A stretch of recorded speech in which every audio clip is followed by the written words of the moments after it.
الفاتحہ.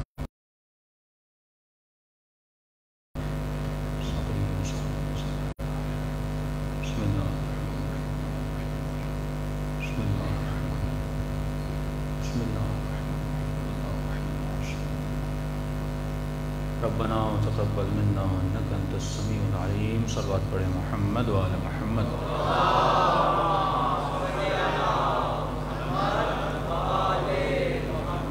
بسم اللہ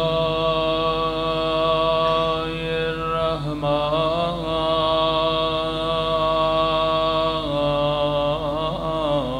الرحیم.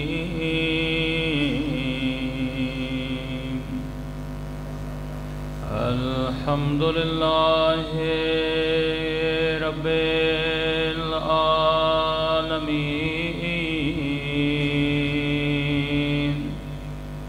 الحمد للہ کما هو أهله. الصلاة والسلام على سيد المرسلين وخاتم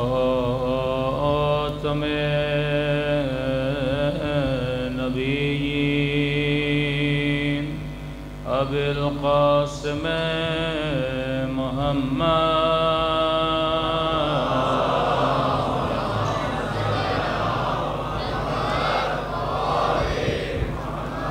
وعلى آله الطيبين الطاهرين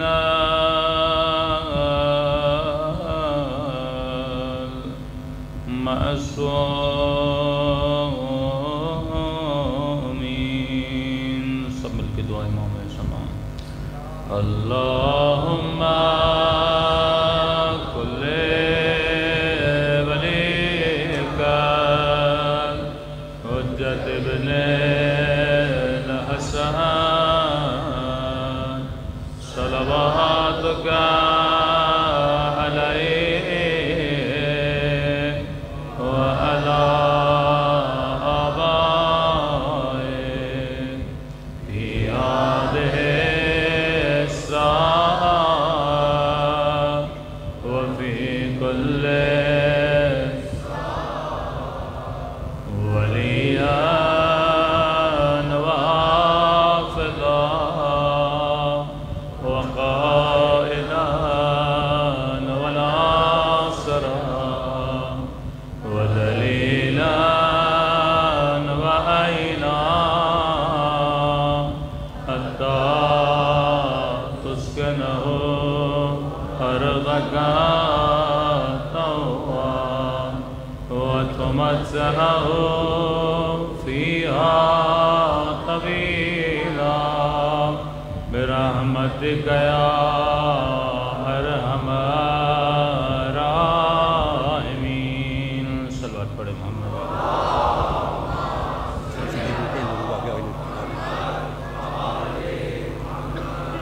اگر زحمت نہ ہو تھوڑی تھوڑی جگہ بنا کے آگے آ جائیں تاکہ آنے والوں کو تکلیف نہ ہو. ایک صلوات پڑھ کے تھوڑا آگے آ جائیں. صلوات پڑھیں محمد.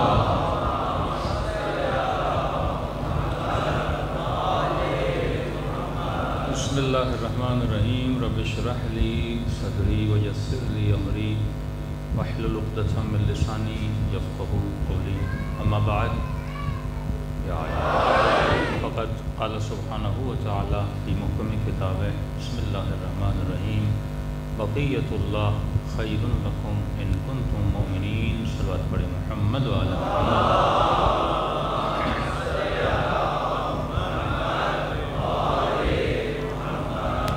دعا ہے پروردگار عالم ہم سب کی عبادتوں کو اپنی بارگاہ عالی میں قبول فرمائے اور جس مقصد زندگی کی خاطر مقصد حیات کی خاطر یہ مجالس رکھی جاتی ہیں خدا ان مقاصد میں بھی ہم سب کو کامیابیاں نصیب فرمائے. جو قوم پورے مسلمانوں میں سب سے زیادہ لیکچرز اٹینڈ کرتی ہے مذہبی اعتبار سے وہ شیعہ قوم. کسی بھی قوم میں اتنے لیکچرز نہیں ہیں جتنے شیعہ قوم میں لیکچرز دیے جاتے ہیں.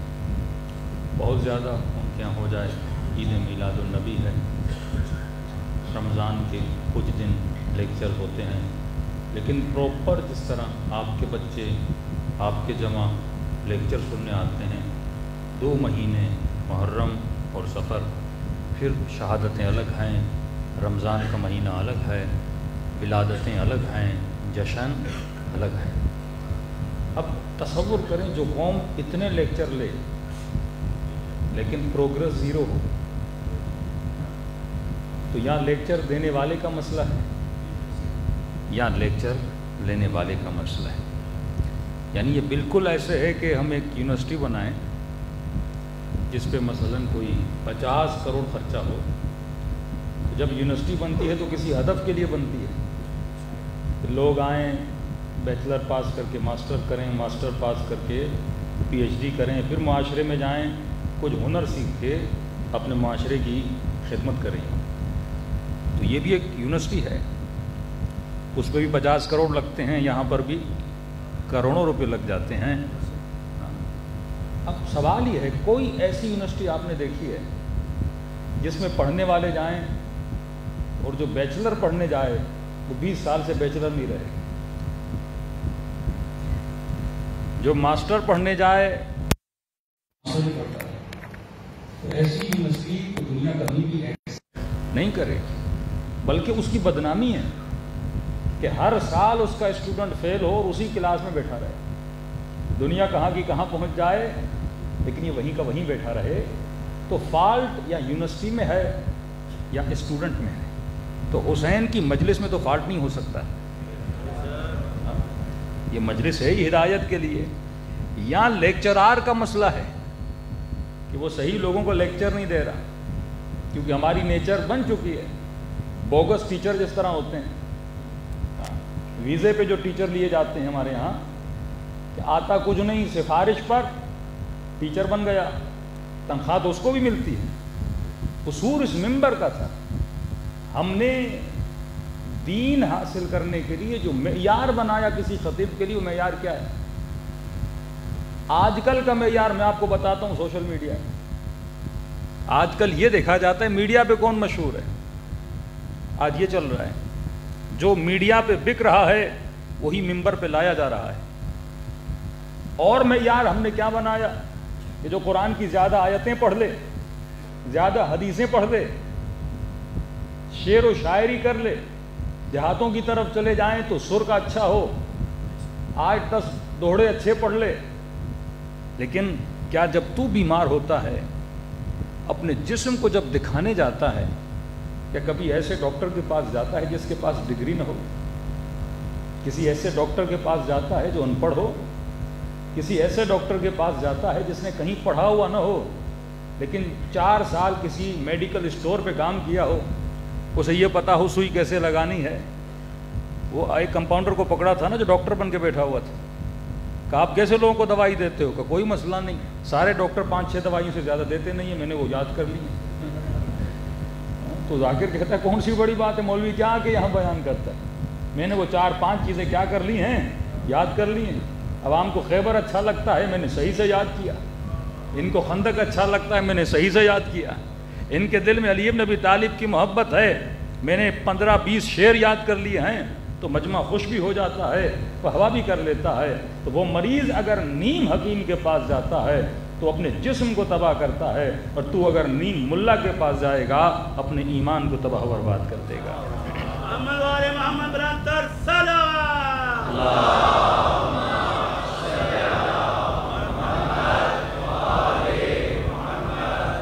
اتنے مطالب ہیں اہل بیت علیہ الصلوۃ والسلام کے. بولیے کہ بھائی آپ اس سال جو اشرا پڑھ رہے ہو, ہمیں مثلاً چھٹے امام کی جو کتاب حقوق ہے وہ آج بیان کرو. کسی کو کہو بھائی صحیفہ سجادیہ میں سے ایک اشرا پڑھ دو, کسی کو کہو بھائی نہج البلاغہ میں سے اشرا پڑھ دو. کیونکہ اگر مجلس کی بنیادیں اصول 2 چیزوں پر مبنی نہیں ہیں تو امام حسین کی نگاہ میں مجلس ہے ہی نہیں. دو اصولوں پہ ہر مجلس ہونی چاہیے، امر بالمعروف نہیں عن المنکر، اور جب تک معروف معاشرے میں نہیں بڑھے گا تب تک لوگوں میں اچھائیاں نہیں بڑھیں گی، اور جب تک منکرات لوگوں کے اندر سے نہیں نکلیں گے، یہی تبرہ اور تولا ہے۔ معروف تولا ہے، منکر تبرہ ہے۔ تبرہ جس سے دوری کرنی ہے، تولا جس کی محبت اپنے دل میں لانی ہے، تو تجھے اپنے دل میں معروف کی محبت لانی ہے اور منکر سے دوری کرنی ہے۔ اب گھنٹے کی مجلس گزر جائے لیکن اس جوان کو یہ نہ سکھایا جائے باپ سے کیسے بات کرنی۔ کتنا افسوس ہوتا ہے۔ ایک مومن بتا رہا تھا کہ مولانا ایک خطیب آئے، ہم نے کہا کہ بھائی 5 منٹ حجاب پہ پڑھ لیجئے۔ انہوں نے کہا کیوں؟ کہا دیکھیے مولانا محرم کے دن ہیں، بڑا رش ہے، اتنی خواتین آتی ہیں امام بارگاہ میں، اب ان آنے والیوں میں کوئی شیعہ بھی ہے، کوئی غیر شیعہ بھی ہے، کوئی محب بھی ہے۔ ہم ہر کسی سرٹیفکیٹ نہیں لیتے کہ آپ شیعہ ہو یا غیر شیعہ ہو، لیکن جب آتی ہیں تو کالے کپڑے پہن کے آتی ہیں، دیکھنے والا یہ سمجھتا ہے کہ یہ شیعہ ہے۔ اور اگر ان میں سے کئی خواتین کہنے لگا ہمارے علاقے میں بے حجابی کے عالم میں آتی ہیں، اور دنیا یہ بولتی ہے کہ شیعوں کی خواتین حجاب نہیں کرتی، آپ 5 منٹ پڑھ دیجئے، کہنے لگا اگر میں حجاب پہ پڑھوں تو عوام مجھ سے حجاب کرنے لگے۔ عوام کا معیار کیا ہے؟ ایسے بندے کو بلاؤ جو شعر زیادہ پڑھے، آیتیں زیادہ پڑھے، حدیثیں زیادہ پڑھے، لہٰذا یہ مجمع کو گرما دے گا۔ یہ کس کا معیار ہے؟ عوام کا۔ خطیب کا معیار کیا ہے؟ کہ وہ چیز پڑھوں جس سے زیادہ واہ ملے، جس سے زیادہ مجمع خوش ہو۔ مجمع خوش ہوگا تو کیا ہوگا؟ مجمع بڑھے گا، مجمع بڑھے گا تو کیا ہوگا؟ ڈیمانڈ بڑھے گی، ڈیمانڈ بڑھے گی تو کیا ہوگا؟ مال بڑھے گا، نیاز بڑھے گی۔ ظاہر جب جس چیز کی ڈیمانڈ ہو جاتی ہے وہ مہنگی ہو جاتی ہے نا، تو اس کی نیت ہے مال جمع کرنا۔ بانی کا مسئلہ یہ ہے وہ اس کو بلاتا ہے جو مجمع زیادہ جمع کرے۔ مطلب نہ بانی کی نیت میں حسین کی رضا ہے، نہ پڑھنے والے کی نیت میں اللہ کی رضا ہے، نہ سننے والا رضا الہی کو لینے آیا ہے۔ تبھی اتنے لیکچر ہو رہے ہیں لیکن قوم میں وہ اثر نظر نہیں آ رہا جو اثر نظر آنا چاہیے۔ ورنہ جس قوم کو حسین فری میں 2-2.5 مہینے لیکچر دیں، دنیا کو کوئی انسٹیٹیوٹ بتاؤ جو آپ کو فری میں لیکچر دیتا ہے۔ آج کسی بھی انسٹیٹیوٹ میں چلے جاؤ، پرائیویٹ انسٹیٹیوٹ میں چلے جاؤ، وہاں پر بھی فیس لی جاتی ہے، لیکن آپ فری میں امام حسین کا پیغام لے کر جاتے ہو۔ شاید فری ہے اسی لیے قدر و قیمت نہیں ہے۔ دنیا کے لیے پیسے خرچ کیے جاتے ہیں نا، لیکن حسین کی مجلس فری میں ملتی ہے تو انسان یہ سوچے۔ معصوم فرماتے جب بھی جس مجلس میں آؤ کچھ نیتیں کر کے آیا کرو۔ پہلی نیت یہ کرو کہ اس مجلس، اس محفل میں جاؤں گا جہاں مجھے علم نافع ملے۔ دوسری نیت یہ کرو اے خدا جو علم لیا ہے اس پہ عمل کرنے کی توفیق عطا فرما۔ تیسری نیت یا دعا یہ کیا کرو کہ اے خدا جو میں نے عمل کیا ہے اسے مقام قبولیت بھی نصیب فرما۔ صلوات پڑھے محمد و آل محمد۔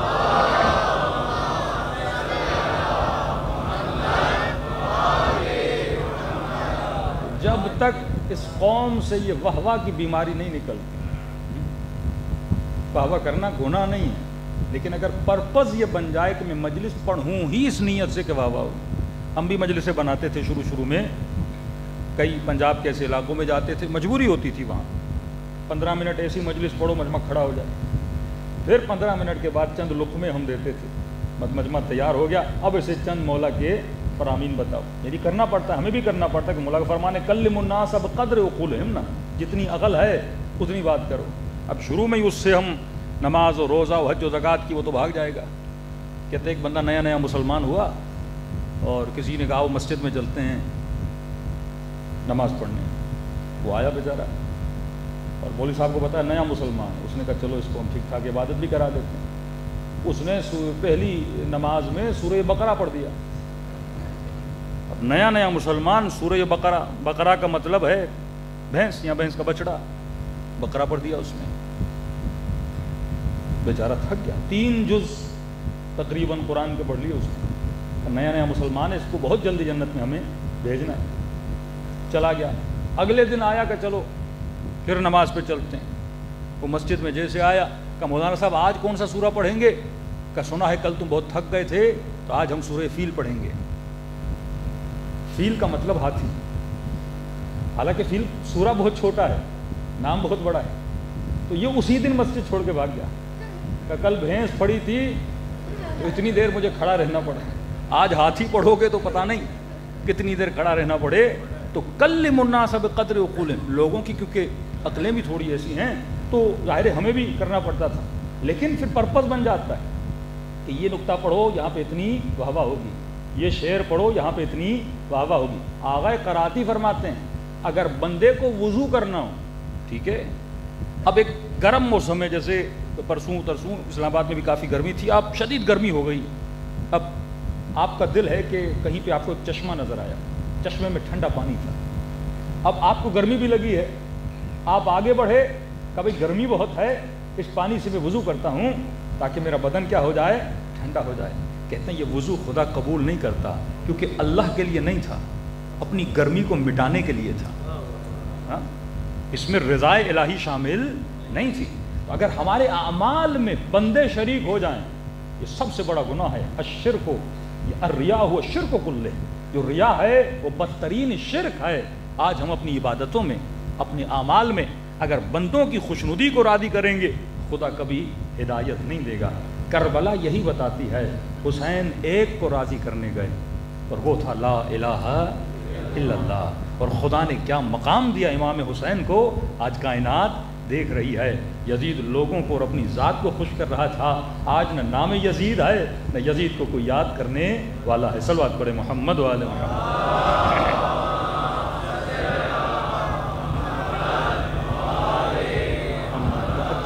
اپنے موضوع کی طرف آتے ہیں, کیونکہ اگر آپ لوگ دقت سے غور سے ان مطالب کو سنیں گے اور پریکٹیکلی ان کو اپلائی بھی کریں گے اپنی زندگی میں.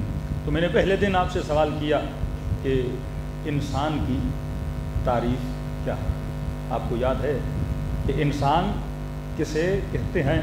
ہم نے کہا پہلے یہ پوچھیں کہ انسان کیا ہے نہیں, انسان کیا نہیں ہے. جب آپ کو نہیں کا پتہ چل جائے گا تو پھر جو ہے اس کا بھی پتہ چل جائے گا. مختصراً ہم نے کہا کہ انسان پتھر نہیں ہے پر پتھر کے کمالات کو رکھتا ہے. انسان درخت نہیں ہے پر درخت کے اندر جتنے کمالات ہیں ان کمالات کو رکھتا ہے. آپ کہیں گے مولانا کون سے کمالات؟ ہم نے کہا پتھر میں سختی ہے, انسان کے بدن میں بھی سختی ہے. دوسری چیز, درخت جو ہے وہ بڑا ہوتا ہے, اس میں نمو ہے. چھوٹا سا پودا گھر میں لگایا کتنا بڑا درخت بن جاتا ہے. انسان 5 منٹ کے لیے سوچے کہ اتنا بڑا نیم کا درخت, کبھی اس نے سوچا تھا یہ ایک دن دانہ تھا, آج کتنا بڑا درخت ہے. وہ خدا ہے جو دانے کو درخت بناتا ہے, پھر درخت کو دانہ بناتا ہے. یہ اس کا کمال ہے. ایک دن تو بھی نطفہ تھا, آج کسی کو یقین آتا ہے یہ نطفہ اتنا بڑا ہو گیا. ماں بھی جب اپنے بچوں کو دیکھتی ہے تو یقین نہیں آتا یہ 6-7 بچے میرے ہیں, یہ میری شکم سے نکلے ہیں, کہ اس وقت دانہ تھے, دانہ ہونے کے بعد کیا ہو گئے, بڑے ہو گئے. تو یہ بڑا ہونا کمال انسانی نہیں ہے, کمال نباتی ہے, کمال درختی ہے.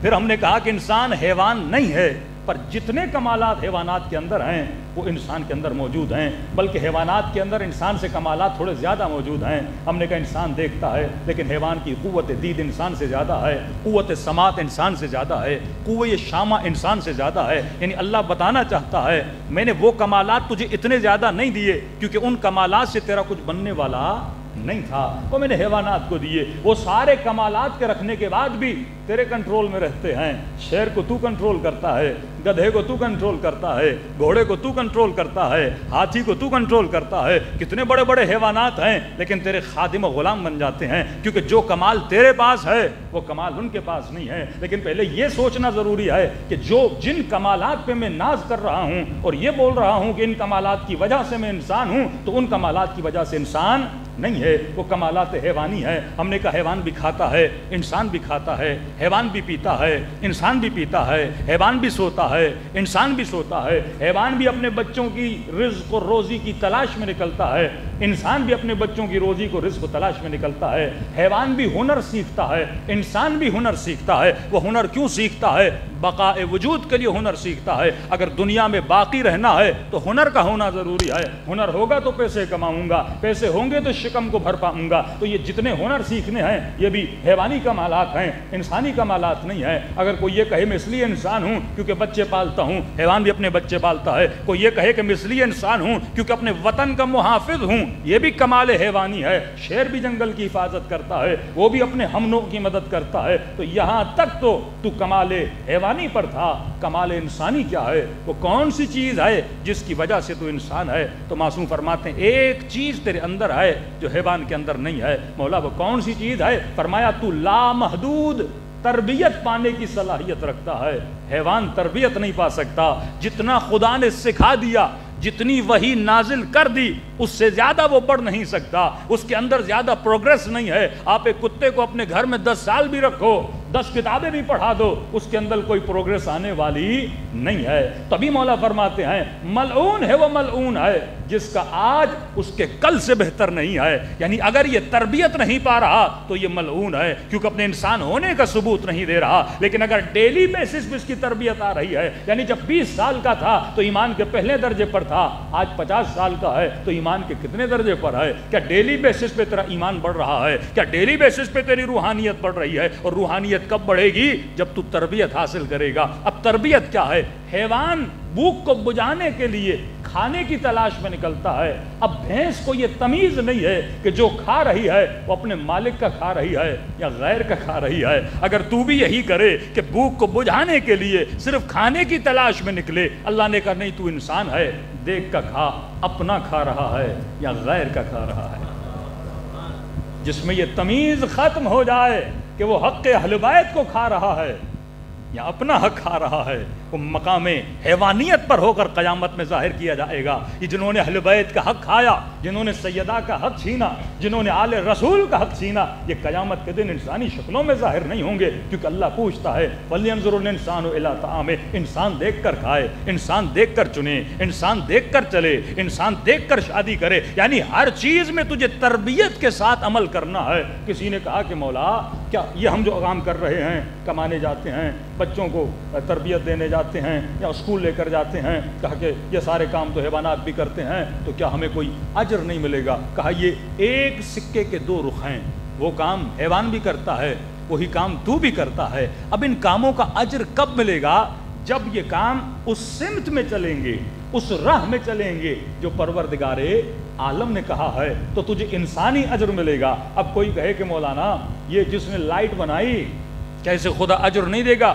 یہ لائٹ ہے تو ہم مولانا کو دیکھ رہے ہیں، لائٹ ہے تو لاؤڈ چل رہا ہے، لائٹ ہے تو مسجدوں سے اذانوں کی آوازیں آ رہی ہیں، تو اللہ اجر دے گا، لیکن اسے اجر حیوانی دے گا، اجر انسانی نہیں دے گا۔ اجر انسانی اسے دیتا ہے جس نے کلمہ لا الہ الا اللہ پڑھا ہے، جو ایک ہدف اور ایک مقصد کو لے کے چل رہا ہے، اسے اجر انسانی ملے گا۔ تبھی فرمایا الشیخ فی عیالہ کالنبی فی امتہ، جو رزق کی تلاش میں نکلتا ہے۔ حیوان جب رزق کی تلاش میں نکلتا ہے اسے تمیز نہیں ہوتی حلال و حرام ہے، لیکن اے انسان جب تو رزق کی تلاش میں نکل، رزق کی تلاش میں نکلنا تو ایک حیوانی فعل ہے، لیکن حلال و حرام کو دیکھنا یہ انسانی عمل ہے۔ کہ ہم نے کہا کہ مولا علی کا اس سے سروکار نہیں ہے، تو کون سا کام کرتا ہے؟ وہاں یہ کاموں میں جو ہم نے لیبل بنا دیے نا کہ فلاں ڈاکٹر ہے، فلاں انجینئر ہے، فلاں دکاندار ہے، فلاں ریڈی والا ہے، خدا کی نگاہ یہ نہیں ہوتی۔ اللہ یہ دیکھتا ہے جو کما کر لا رہا ہے وہ حلال لا رہا ہے یا حرام لا رہا ہے۔ میں سمجھ تمار ریڈی لگاتے تھے لیکن علی کی نگاہوں میں باعث فخر تھے۔ آج جوان کیوں تباہ ہو رہے ہیں؟ 25 سال کی عمر ہو گئی، 30 سال کی ایج ہو گئی، لیکن مجال ہے کہ یہ نوکری کرے، یہ اسی انتظار میں ہے مجھے 2.5 لاکھ کی نوکری ملے، 3 لاکھ کی نوکری ملے تب میں کروں گا۔ مولا فرماتے نہیں، کام کی تلاش میں نکل۔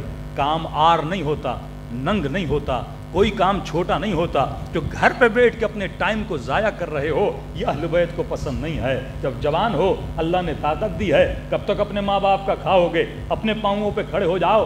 تمہارا کام ہے رزق حلال کی تلاش میں نکلنا، اللہ کا کام ہے تیرے رزق کو برکت عطا کرنا۔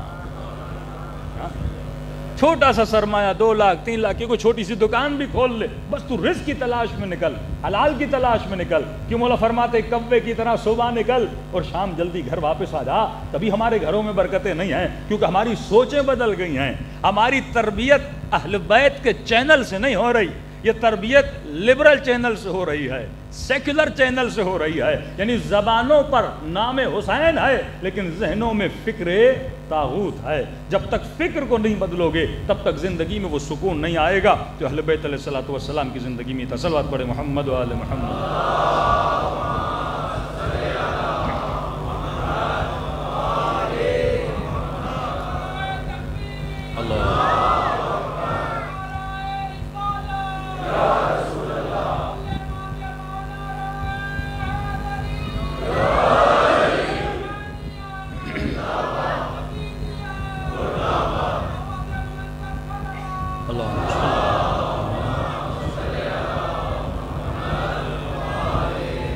پہلی چیز آپ کو پتہ چل گیا کہ انسان کا مطلب انسان ہوتا ہی وہی ہے جو اپنے وجود کو لامحدود تربیت دے. اب تربیت ہم کس ماحول میں پائیں گے، یہ دوسرا نقطہ ہے کہ مولا نے مثال دی کہ عالم برزخ اور عالم دنیا ایسے ہی ہے جیسے شکم مادر اور دنیا. شکم مادر کتنی چھوٹی ہے، دنیا کتنی بڑی ہے.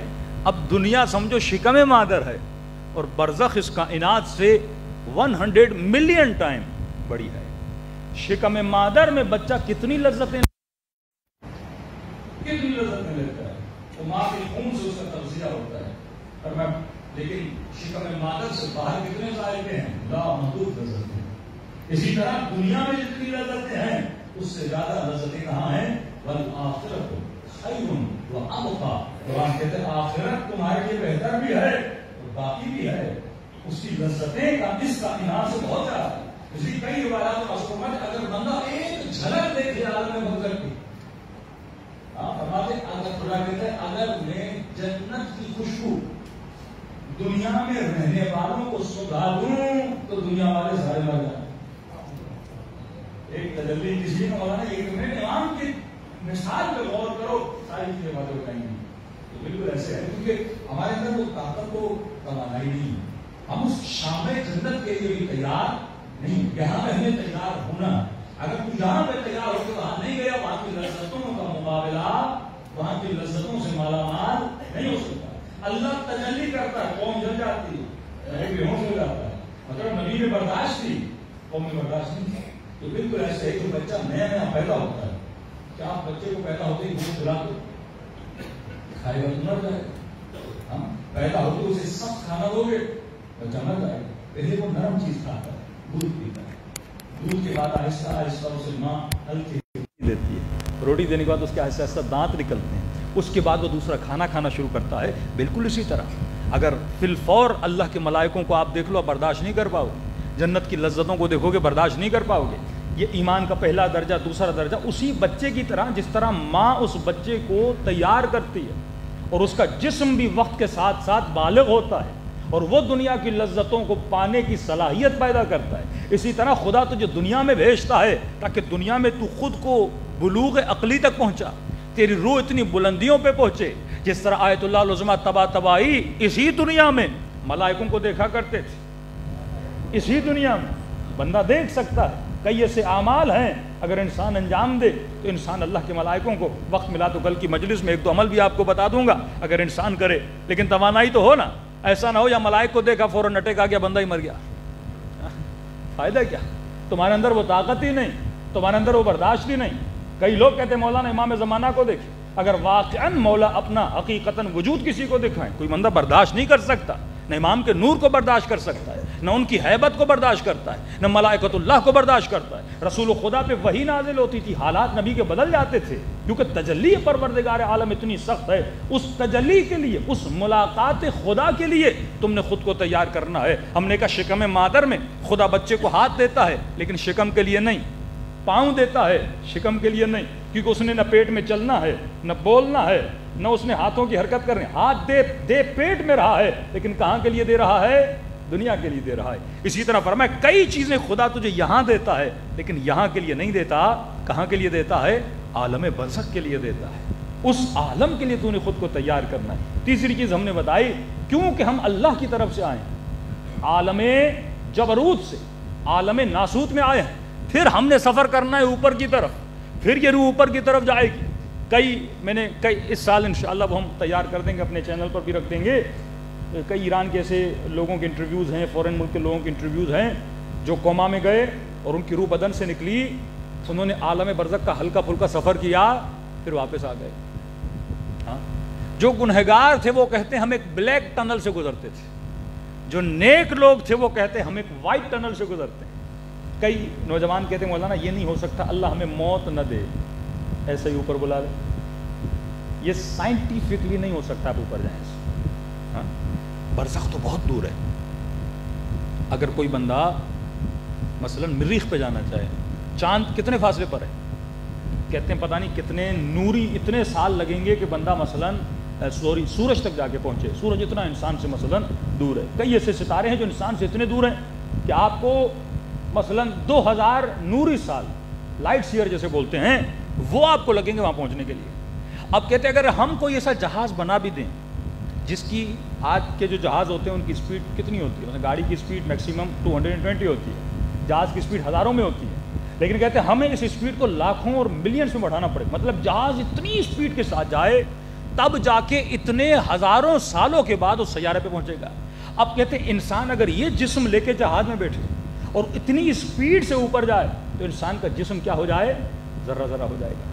اس جسم میں طاقت نہیں ہے اتنی اسپیڈ کو کیا کر سکے، برداشت کر سکے۔ اب اللہ نے آپ کو اوپر بلانا ہے، جسم کے ساتھ اللہ بلا ہی نہیں سکتا، کیونکہ جسم میں اتنی طاقت نہیں ہے، توانائی نہیں ہے کہ یہ اتنی اسپیڈ سے سفر طے کر سکے۔ سب سے زیادہ جو اسپیڈ آج سائنٹیفکلی ثابت ہے وہ اسپیڈ لائٹ کی اسپیڈ ہے۔ مثلا سورج جب نکلتا ہے چند منٹ میں ہزاروں ملینز آف ایئرز کا فاصلہ منٹس میں طے کرتی ہے سورج کی کرنیں جو زمین پہ آ کے پڑتی ہیں۔ تو مطلب اس وقت سب سے زیادہ جو اسپیڈ ہے وہ کس کی ہے؟ نور اور لائٹ کی اسپیڈ ہے۔ اور لائٹ سے زیادہ اگر کسی کی اسپیڈ ہے وہ روح کی اسپیڈ ہے۔ روح اتنا شفاف ہے، روح اتنا بسیط ہے، روح مجرد ہے، یہ سب سے زیادہ اسپیڈ میں جاتا ہے۔ لیکن سارے لوگ کہتے ہیں جب بدن سے ہماری روح نکلی تو ہمیں مثلا ایسے لگا کہ ہمیں 10 منٹس لگے ہیں، 15 منٹس لگے ہیں عالم برزخ میں پہنچنے میں۔ یعنی ہر بندے کی جب روح نکلتی ہے وہ اسپیڈ کے ساتھ اوپر جاتی ہے، وہ عالم برزخ میں جا کے وہاں پہ نعمتوں سے مالا مال ہو جاتی ہے۔ یعنی بدن کے ساتھ جانا ویسے ہی ناممکن ہے۔ اور کیونکہ یہ کلو شیء یرجع الی اصلہ، موضوع فرماتے ہیں ہر شے اپنے اصل کی طرف پلٹ کے جاتی ہے۔ جسم جہاں سے بنا تھا وہیں جائے گا، روح جہاں سے آئی تھی وہیں پلٹ کے جائے گی۔ یہ اللہ کی اصول ہے کہ جو چیز جہاں سے بنی ہے وہیں چلی جائے گی۔ آپ پوری زندگی جسم کو کس چیز سے بناتے ہو؟ سبزیوں سے، پھلوں سے، گوشت کھاتے ہو، خون بنتا ہے جس سے جسم آہستہ آہستہ گرو اپ کرتا ہے اور واپس زمین اللہ کو کہتی ہے خدا یہ مجھ سے بنا تھا، یہ امانت میری طرف واپس پلٹا دے۔ تو جب بندہ مر جاتا ہے، اصل مرنے کے بعد دفن کرنے کا فلسفہ یہی ہے، ہم جلاتے نہیں ہیں، ہم سمندر میں نہیں ڈالتے، ہم کیا کرتے ہیں کیونکہ یہ زمین سے بنا تھا اور مومن امین ہوتا ہے۔ اگر اس کو کوئی امانت دی جائے امانت داری میں خیانت نہیں کرتا، کیونکہ جسم زمین سے بنا تھا واپس زمین میں جاتا ہے، اور روح کیونکہ عالم جبروت سے آئی تھی واپس سفر کر کے عالم جبروت میں جاتی ہے۔ صلوات پڑھے محمد و آل محمد۔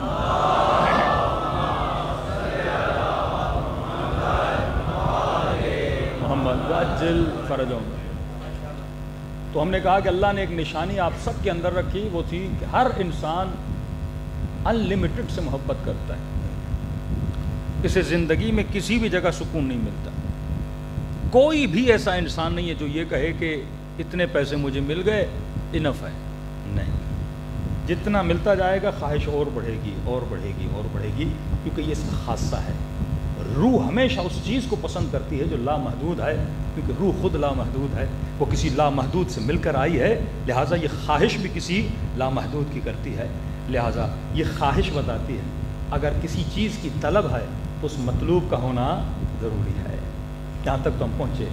اب میں نے اس دانے کی تربیت کر لی، یہ نفخہ الہی جو میرے اندر ہے، میں دو چیزوں کا مجموعہ ہوں، جسم اور روح۔ روح نفخہ الہی ہے، اس میں یہ توانائی موجود ہے کہ یہ سلمان فارسی بنے، یہ بحر العلوم بنے، یہ سید ابن طاووس بنے، یہ ولی بنے، اتنی ترقی کرے کہ ملائک اس کے خادم بن جائیں، کیونکہ یہ اشرف المخلوقات ہے، یہ جو کچھ کرتی ہے اپنے ارادے سے کرتی ہے، نفخ الہی ہے۔ لیکن اس وقت یہ دانا ہے، جس طرح سیب ایک دن دانا تھا لیکن سیب بنا۔ اب سوال یہ ہے، میں نے اس نفخ الہی کو سیب بنانا ہے، انسان کامل کا سفر طے کرنا ہے، کمال مطلق کی طرف جانا ہے، کیسے جاؤں گا؟ بالکل اسی طرح جس طرح سیب کا دانہ سیب بنا، آم کی گٹھلی آم بنی۔ کیسے بنی؟ آپ نے اسے مٹی میں ڈالا۔ کوئی بھی دانہ لے کر آؤ، ممبر پہ رکھو، سیب بنے گا، ہاتھ پہ رکھو سیب بنے گا۔ اس کے لیے کس چیز کی ضرورت ہے؟ مٹی کی ضرورت ہے۔ سخت مٹی نہیں، نرم مٹی۔ تبھی کہا کہ امن یجیب المضطر اذا دعا ویکشف السوء، میں ان دلوں کی آواز سنتا ہوں جو ٹوٹے ہوئے اور نرم دل ہیں۔ یہ اس دانے کو زمین میں ڈالنے کے لیے آپ کو ذکر حسین اللہ نے نصیب کیا۔ وَضْحَكُوا قَلِيلًا وَابْكُوا كَثِيرًا، اللہ کہتا ہے کم ہنسا کرو، کیونکہ زیادہ ہنسنا دل کو سخت کرتا ہے، زیادہ رویا کرو، کیونکہ رونا دل کو کیا کرتا ہے؟ نرم کرتا ہے۔ جب دل نرم ہوگا تو اس کے اندر دانا جائے گا، اور جب دانا جائے گا تو گریے حسین کا پانی ملے گا۔ دنیا کا بہترین پانی اشک غم امام حسین ہے، کہ کل میں نے کہا امام زمانہ کی بھی زیارت نصیب کرانی ہے نا، تو ڈیلی کم از کم 5 منٹ 10 منٹ امام حسین پہ گریہ کیا کرو، اس کا اتنا ثواب ہے۔ گریہ امام حسین، دل نرم ہوتا ہے، اس سے دل متصل ہوتا ہے اہل بیت علیہ الصلوۃ والسلام سے۔ اب دیکھیے یہاں پر ایک چیز ہے، یہ جو دانہ آپ زمین میں ڈالتے ہو، اس سے زیادہ ڈیپ بھی نہیں ڈالنا۔ اگر ڈیپلی ڈالو گے تو کیا ہو جائے گا؟ ضائع ہو جائے گا۔ اسی لیے اسلام نے کہا کہ کبھی کاہن نہ بننا۔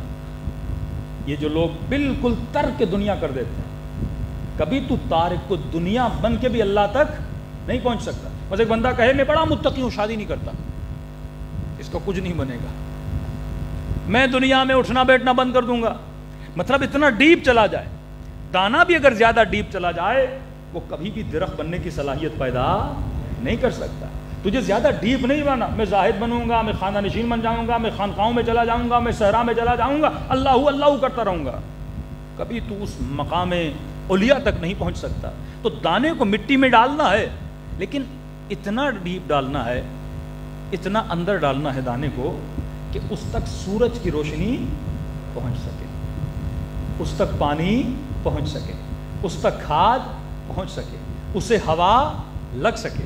مطلب تم نے اتنا خود کو باہر بھی نہیں رکھنا کہ یہ سورج کی روشنی تجھے جلا دے، یہ ہوا تجھے اڑا دے، اور اتنا ڈیپ بھی نہیں جانا کہ تو سورج کی روشنی اور یہ ظاہری انوائرمنٹ سے کیا ہو جائے؟ محروم ہو جائے۔ تو نے خود کو مڈ میں رکھنا ہے، جسے عدل کہتے ہیں، جسے حد وسط کہتے ہیں۔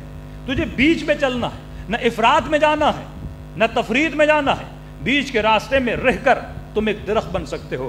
یعنی عوام سے زیادہ دور بھی نہیں ہونا، اور عوام میں اتنا گھل مل بھی نہیں جانا کہ فرمایا المؤمن کا جبل الراسخ، مومن مضبوط پہاڑ کی طرح ہوتا ہے، مومن کا رعا نہیں ہوتا، مچھر کی طرح نہیں ہوتا کہ جہاں کی ہوا لگی وہاں چلا گیا۔ دوسری چیز، دانا زمین میں صرف ڈالنا ضروری نہیں ہے، انوائرمنٹ کا دانے کے ساتھ میچ ہونا ضروری ہے۔ یہ بہت اہم نقطہ ہے۔ جب تک انوائرمنٹ میچ نہیں، آج ہماری کئی نسلیں، کیونکہ میں صرف پاکستان نہیں، جو عرائض آپ کی خدمت میں رکھتا ہوں، ایک تجربہ لے کر پوری جہاں جہاں جاتا ہوں ڈیپلی چیزوں کو دیکھتا ہوں، لوگوں کی زندگیوں کو دیکھتا ہوں۔ اب جو لوگ چلے گئے ان کا تو مسئلہ نہیں ہے، لیکن جو جوان نسلیں باقی ان کے لیے عرض کر رہا ہوں۔ کئی لوگ رزق کی تلاش میں یورپ چلے جاتے ہیں، یو کے جاتے ہیں، آسٹریلیا جاتے ہیں، کینیڈا جاتے ہیں، انگلینڈ جاتے ہیں۔ کس کی تلاش میں؟ اس کی تلاش میں۔ اگر تو خالصتاً پیسے کی تلاش میں جا رہا ہے اور تربیت کو اپنے ذہن میں نہیں رکھ رہا تو مقصد انسانی سے دور ہو رہا ہے۔ یہ ذہن میں رکھیے۔ مجھے یہ پتا چلے کہ امریکہ میں ایک جاب ملنے والی ہے، بھائی تجھے ہر مہینے 15 لاکھ مثلاً 20-25 لاکھ تجھے تنخواہ ملے گی۔ میں نفخ الہی کے دانے کو کہاں لے جا رہا ہوں؟ امریکہ لے جا رہا ہوں۔ اب سوال یہ دانہ اگر وہاں پہ جا رہا ہے، انوائرمنٹ میچ کر رہی ہے کہ نہیں کر رہی؟ آپ آم کی گٹھلی اٹھاؤ اور کشمیر کی زمین میں ڈال دو، زمین تو بڑی اچھی ہے، انوائرمنٹ بڑا ٹھنڈا ٹھنڈا اور کول ہے، لیکن کیا وہاں پہ آم اگے گا؟ اس کے لیے تپتی زمین چاہیے، اس کے لیے سورج کی تیز روشنی چاہیے۔ آج کئی لوگ وہاں پر گئے لیکن متاسفانہ نسلیں بچ نہیں پائیں۔ سید فیملی مولانا 14 سال تک بیٹی پہ کنٹرول کیا، لیکن 14 سال کے بعد بیٹی نے حجاب اتار دیا، کیونکہ اتنی بزی لائف ہے، اس لائف کا جو معیار ہے وہ صرف مال کمانے کے لیے، اس میں آخرت کا کوئی تصور نہیں ہے۔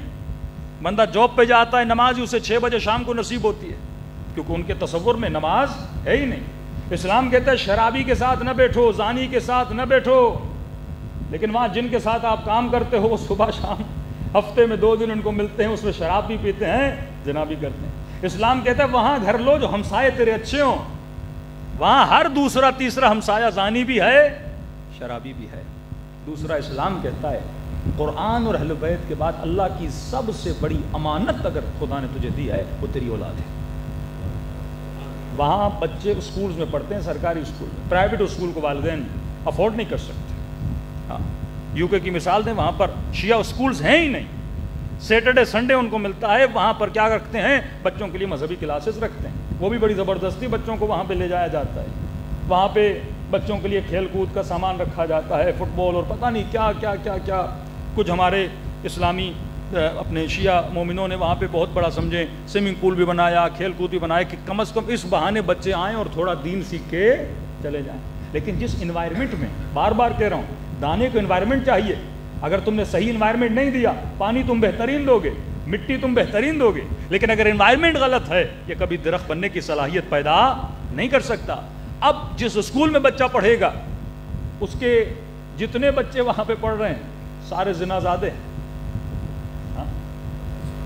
مومن مولانا میری بچی 5 سال کی ہے، اب اس کی ماں نے ماشاءاللہ اپنی بچیوں پہ میں نے بڑا ان کے اپریشیٹ کیا کہ آپ نے اس ماحول میں بیٹھ کے، میں نے اور کوئی کام نہیں کیا، آن لائن حوزہ پڑھتی ہوں اور 24 گھنٹہ، کیونکہ اللہ نے 2 بیٹیاں دی ہیں، انہی کی آخرت بنانا چاہتی ہوں۔ مطلب کچھ ایسے والدین ہیں جن کو بچوں کی تربیت کی فکر ہے، کچھ کہتے نہیں بچوں کو اچھی ایجوکیشن دے رہے ہیں، اچھا ماحول دے رہے ہیں، صفائی کا ماحول دے رہے ہیں، لگژری لائف اسٹائل دے رہے ہیں، بھائی اس کی تربیت کا کیا ہوگا؟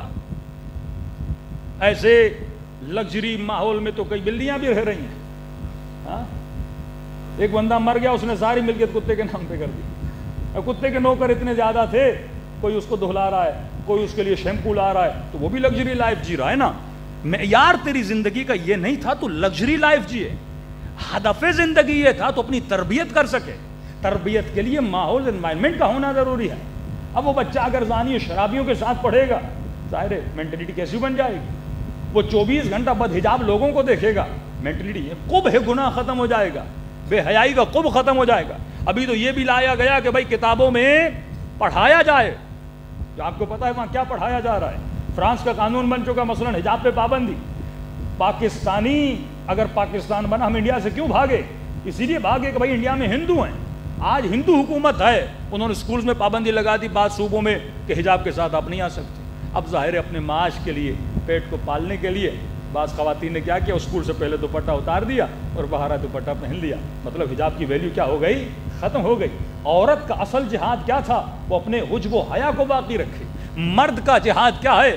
اپنے بچوں کی تربیت کرے اور اس کے بعد ان کے لیے رزق حلال تلاش کر کے آئے۔ کہ مولانا 5 سال کی بچی ہے، 5 سال کی بچی، 5 ایئرز کی بچی کا اس کو دوسری بچیاں کہتی ہیں کہ تمہارا بوائے فرینڈ کون ہے؟ جن اسکولوں میں یہ سوچ ہے، کسی نے کئی وہاں کے مولاناز بھی مجھ پر اعتراض کیا، مولانا یہ آپ کیسی باتیں کر رہے ہیں، یہ کنٹری پاکستان سے زیادہ اچھی ہے، پاکستان میں کرپشن ہے، پاکستان میں چوری ہے، پاکستان میں یہ ہے، پاکستان میں وہ ہے۔ میں نے کہا کچھ بھی ہو، ملک تو اسلامی ہے، رہتے تو مسلمان ہیں، رزق حلال کی تلاش میں در در بھٹکنا نہیں پڑتا۔ وہاں کسی مولانا سے میں نے کہا یہاں تو ہر چیز میں خنزیر اور سور ہے، یہ بتائیے آپ نے خود کو کتنا بچا لیا ہے؟ تو مذاق میں کہنے لگے مولانا بچانے کی بڑی کوشش کی، لیکن مجھے یہ لگتا ہے 25 سال میں نے ایک پورا خنزیر تو کھا لیا ہوگا،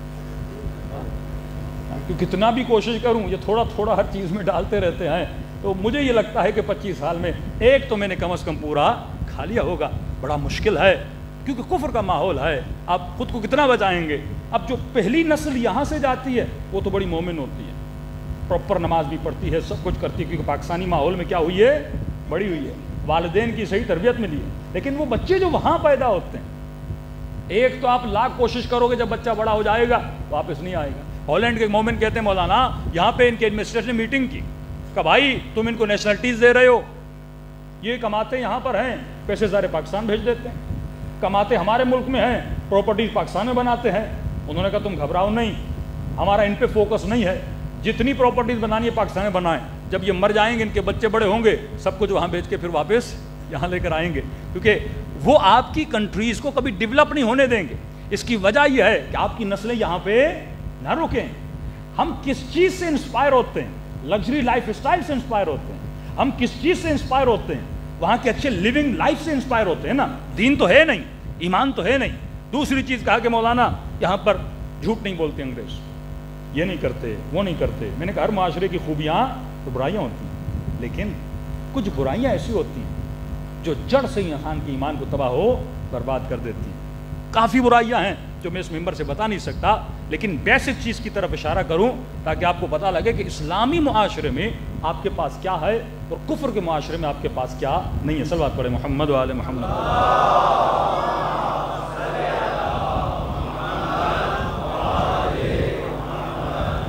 سب سے قیمتی ترین چیز آپ کی اولاد ہے، یاد رکھیے گا۔ آپ کماتے ہو، جو کچھ کرتے ہو، اگر نسلوں کی تربیت نہیں کرو گے، نسلیں تمہاری، پیسہ آ جائے گا، دولت آ جائے گی، گھر آ جائے گا، وہ بھی کیسا پیسہ جو مورگیج پہ لو، گھر بھی قسطوں پہ، گاڑی بھی قسطوں پہ، 25 سال محنت کر کے تم قرضے اتارتے ہو، آخر میں دنیا سے چلے جاتے ہو۔ اپنے بچوں کو کس ماحول کے حوالے کر کے جا رہے ہو؟ رسول خدا کی سخت ترین حدیث ہے، جس نے دنیا کی محبت میں اپنی بیٹی کی کسی ایسے سے شادی کروائی کہ اگر یہ مر جائے گا لکھو اس کے نام اعمال میں اس نے اپنی بیٹی کا قتل کر دیا۔ قتل سے مراد نہیں اس نے بیٹی پہ چھری چلا دی اور خدا نخواستہ اسے مار دیا، قتل کا مطلب یہ ہے اپنی بیٹی کو گمراہی میں ڈال دیا۔ یہ دیکھا کہ فلاں صاحب مالدار ہے، بیٹی دے دو، مالدار ہے، بڑا گھر ہے، مالدار ہے، سیاستدان کا رشتہ دار ہے، پتہ نہیں کیا ہے، بیٹی دے دو۔ اب ظاہر ہے وہ شرابی، وہ زانی، اس کی نسل جو بڑھے گی اس شخص سے وہ کیا نسل بنے گی؟ اللہ معجزہ کرے خاتون بے انتہا نیک ہو تو نسل کو سنبھال سکے۔ آپ متعدد کیس لا سکتے، مولانا بندہ بڑا خراب تھا لیکن نسل اچھی بن گئی، وہ یونیک کیسز ہوتے ہیں، 2 3 4 5 کیسز ہوتے ہیں، لیکن اکثریت اگر دیکھا جائے اصول کبھی بھی جز پہ نہیں بنتے، کل پہ بنتے ہیں۔ یہ نہیں کہ میں یونیک کیس دیکھوں، اب ہو سکتا ہے کسی نے کہا مولانا ایک دنیا کے ملک ہے وہاں پہ ہم نے کوے سفید بھی دیکھے، ہو سکتا ہے 4 کوے سفید بھی ہوں، لیکن جب اکثریت کالی ہے تو بولا کیا جاتا ہے کوے سارے کالے ہوتے ہیں۔ ہو سکتا ہے 4 لوگ گندے ماحول میں کیا ہو جائیں، سدھر جائیں، لیکن اکثریت کیا ہو جاتی ہے، تباہ و برباد ہو جاتی ہے۔ اگر تم اس پہ یہ اولاد کی بیٹی کا قتل کا مطلب یہ ہے تم نے بیٹی کی نسل کو تباہ و برباد کر دیا۔ قرآن کہتا ہے طیب مرد طیب عورتوں کے لیے، خبیث مرد خبیث عورتوں کے لیے، یعنی مرد کے لیے اتنی پابندی ہے۔ حیوان جب حیوان سے جنسی تعلق بناتا ہے وہ تقوی نہیں دیکھتا، اور اگر تو بھی شادی کرتے وقت تقوی اور دین نہیں دیکھ رہا ابھی تک کمال حیوانی پر ہے۔ کمال انسان یہ ہے کہ تعلق بھی بنا لیکن ایسا تعلق بنا جس کے لیے اہل بیت علیہ الصلوۃ والسلام نے کہا ہے۔ مولا علی نے شرطیں بیان کی ہیں، جناب عقیل کو کہا کہ میرے لیے زوجہ تلاش کرو، صفت بتاتی، حسب دیکھو، نسب دیکھو، قبیلہ ایسا ہو جو شجاع ہو۔ کہ علی اتنی سختی، فرمایا کیونکہ مجھے عباس جیسا بیٹا چاہیے۔ یہ نشانیاں معصومین کیوں بتا رہے ہیں؟ اور دشمنان اہل بیت جب سیدہ بی بی جاتی ہیں، کبھی کہتے ہیں اے غلام، آزاد کردہ غلام کی نسل، مولا علی جب اس کو جواب دیتے ہیں اے ہمارے آزاد کردہ غلام کی نسل۔ بار بار نسلوں پہ غور کیوں کیا جا رہا ہے؟ شجر ملعونہ، شجر طیبہ کیوں اشارے کیے جا رہے ہیں؟ اگر نسلیں خراب ہیں، جینیٹکلی پرووڈ ہے، سائنٹیفکلی پرووڈ ہے کہ والدین کی جو گندی عادتیں ہیں وہ نسلوں میں کیا ہوتی ہیں، منتقل ہوتی ہیں۔ اب ایک بندہ اتنی محنت کرے اپنے والد کی گندی عادتیں اپنے وجود سے نکال دے، یہ تو ایک ہر انسان کی پرسنل ایک محنت ہے کہ وہ اپنے اندر سے نکال دے، لیکن جرنلی کون سے اثرات پڑتے ہیں؟ تو فرمایا اگر تو کسی غلط بندے کو بیٹی دیتا ہے تو اس کا قاتل ہے۔ قاتل کیوں ہے؟ من احیاها فکانما احیا الناس جميعا، جس نے ایک انسان کو زندگی دی، اس نے کائنات کو زندگی دی، جس نے ایک انسان کو مارا گویا پوری کائنات کو مارا۔ چھٹے امام کا فرمان ہے یہاں مارنے سے مراد اس کو گمراہی میں ڈالنا ہے۔ اگر تم نے ایک اپنی نسل کو گمراہی میں ڈال دیا تو قاتل نسل ہے، تو اپنی بیٹی کا قاتل ہے، تو اپنے بیٹے کا قاتل ہے، تو یہ اہل بیت کیوں بتا رہے ہیں؟ کیونکہ جب تک تو اپنی نسلوں کی تربیت نہیں کرے گا تب تک تو انسان نہیں کہلائے گا۔ حسین نے کربلا میں کون سی نسل دی؟ کتنی تربیت کی اہل بیت علیہ الصلوۃ والسلام نے۔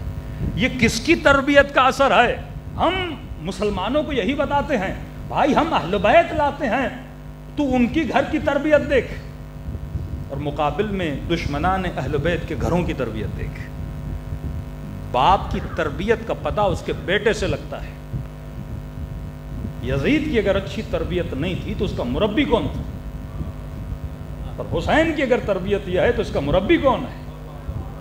اکبر کی تربیت یہ ہے تو تربیت کرنے والا کون ہے؟ تو اگر تو کسی کو نیک ثابت کرنا چاہتا ہے تو اس کا کوئی نیک پھل بھی دکھا ہمیں، صرف تمہارے کہنے سے کوئی نیک نہیں بن جاتا۔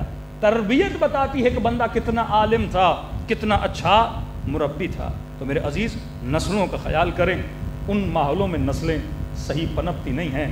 ایک نسل بچاؤ گے، 2 نسلیں بچاؤ گے، لیکن 2 خوبیاں جو آپ کے معاشرے میں ہیں وہ کون سی؟ یہاں ماحول کتنا بھی برا ہو، اسلام کی چند ولایتیں ہیں جو اللہ نے واجب کی ہیں۔ سب سے پہلی ولایت اللہ کی، ولایت سمجھتے ہیں نا، حکومت خدا۔ نماز پڑھتے ہو کیونکہ اللہ کی ولایت میں، گناہ سے بچتے ہو اللہ کی ولایت میں۔ اگر اللہ کی ولایت میں نہیں ہو تو گناہ کرو گے، لیکن اگر ولایت خدا کو تم نے ایکسیپٹ کیا، جب کہتے ہو نا لا الہ الا اللہ، یعنی میں اللہ کی ولایت کو ایکسیپٹ کرتا ہوں، حکومت الہی کو ایکسیپٹ کرتا ہوں، جو خدا کہے گا، جو اس کی حکومت میں قانون ہوگا اس قانون کو میں کیا کروں گا؟ اوبے کروں گا۔ دوسری ولایت رسول کی ولایت، انما ولیکم اللہ ورسولہ، رسول کی ولایت بھی ایسے ہی واجب ہے جیسے اللہ کی ولایت واجب۔ تیسری ولایت وہ جس نے حالت رکوع میں زکوٰۃ دی، اس کی اطاعت بھی ایسے ہی واجب ہے جیسے رسول کی اللہ کی اطاعت واجب ہے، وہ مولا امیر المومنین ہے۔ چوتھی ولایت کس کی ہے؟ چوتھی ولایت پتہ ہی نہیں ہے لوگوں کو، مومن نے جواب دیا چوتھی ولایت ہے ماں باپ کی ولایت۔ اف تک نہ بولو اپنے ماں باپ کہ جب باپ یا ماں کو دیکھو بالرأفت والرحمہ، کہ مولا میں بیٹھ بیٹھ کے عبادت کرنا چاہتا ہوں، کیسے کروں؟ امام نے کہا ماں باپ کے چہرے کو دیکھو، عبادت ہے، غصے میں نہیں، رأفت کے ساتھ، رحمت کے ساتھ، مہربانی کے ساتھ، بس ایسے دیکھتے رہو تو کیا ہے؟ عبادت ہے۔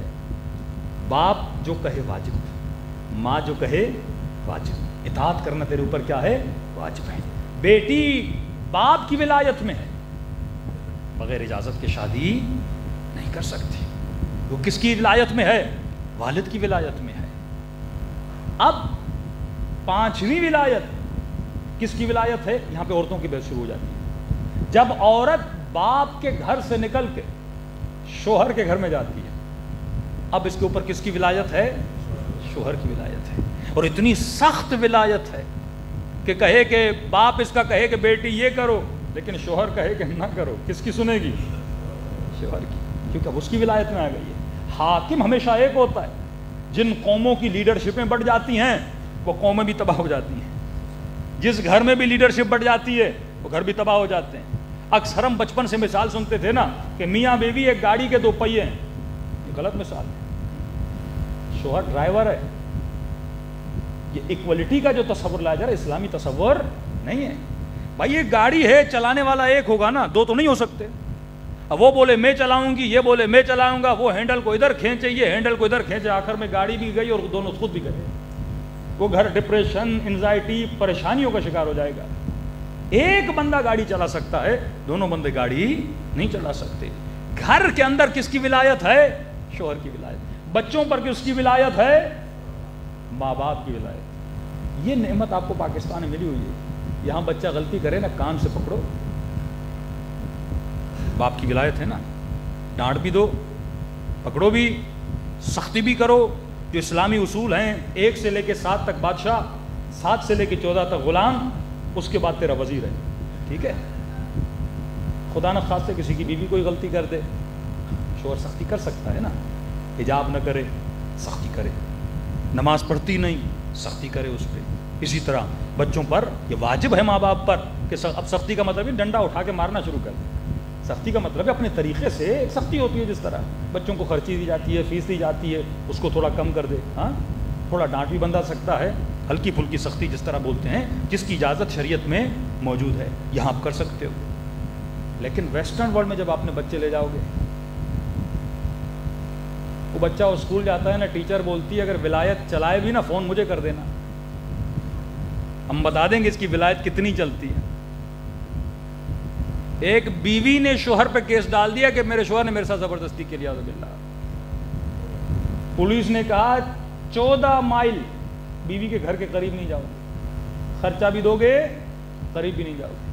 میں نے کہا مسئلہ کیا ہوا آپ کا، اتنا بڑا الزام آپ پہ لگ گیا؟ کہ مولانا کچھ بھی نہیں، ماں باپ کا اکلوتا بیٹا ہوں، بابا گزر گئے دنیا سے، ماں پاکستان میں اکیلی ہے. میں نے کہا بھائی پاکستان چلو. میں نہیں چلتی. میں نے کہا میں تیرا شوہر ہوں، میری اطاعت تیرے اوپر واجب ہے، میری ماں وہاں پہ اکیلی ہے، اس کی خدمت کرنا میرے اوپر واجب ہے، جس نے پال پوس کے مجھے پیسے دیے میں یہاں تک پہنچا ہوں. کہا میں نہیں چلتی. کہا تھوڑی بحث ہو گئی، اس نے صبح پولیس کو فون کر دیا. اب کہنا بچے میں لے سکتا ہوں، میں یہاں پہ آ سکتا ہوں. بچوں پہ آپ کی وہاں ولایت میکسیمم 12 ایئرس 14 ایئرس، اس کے بعد بچے آپ کے نہیں ہیں. وہاں ولایت حکومت کی چلتی ہے، آپ کی ولایت نہیں چلتی.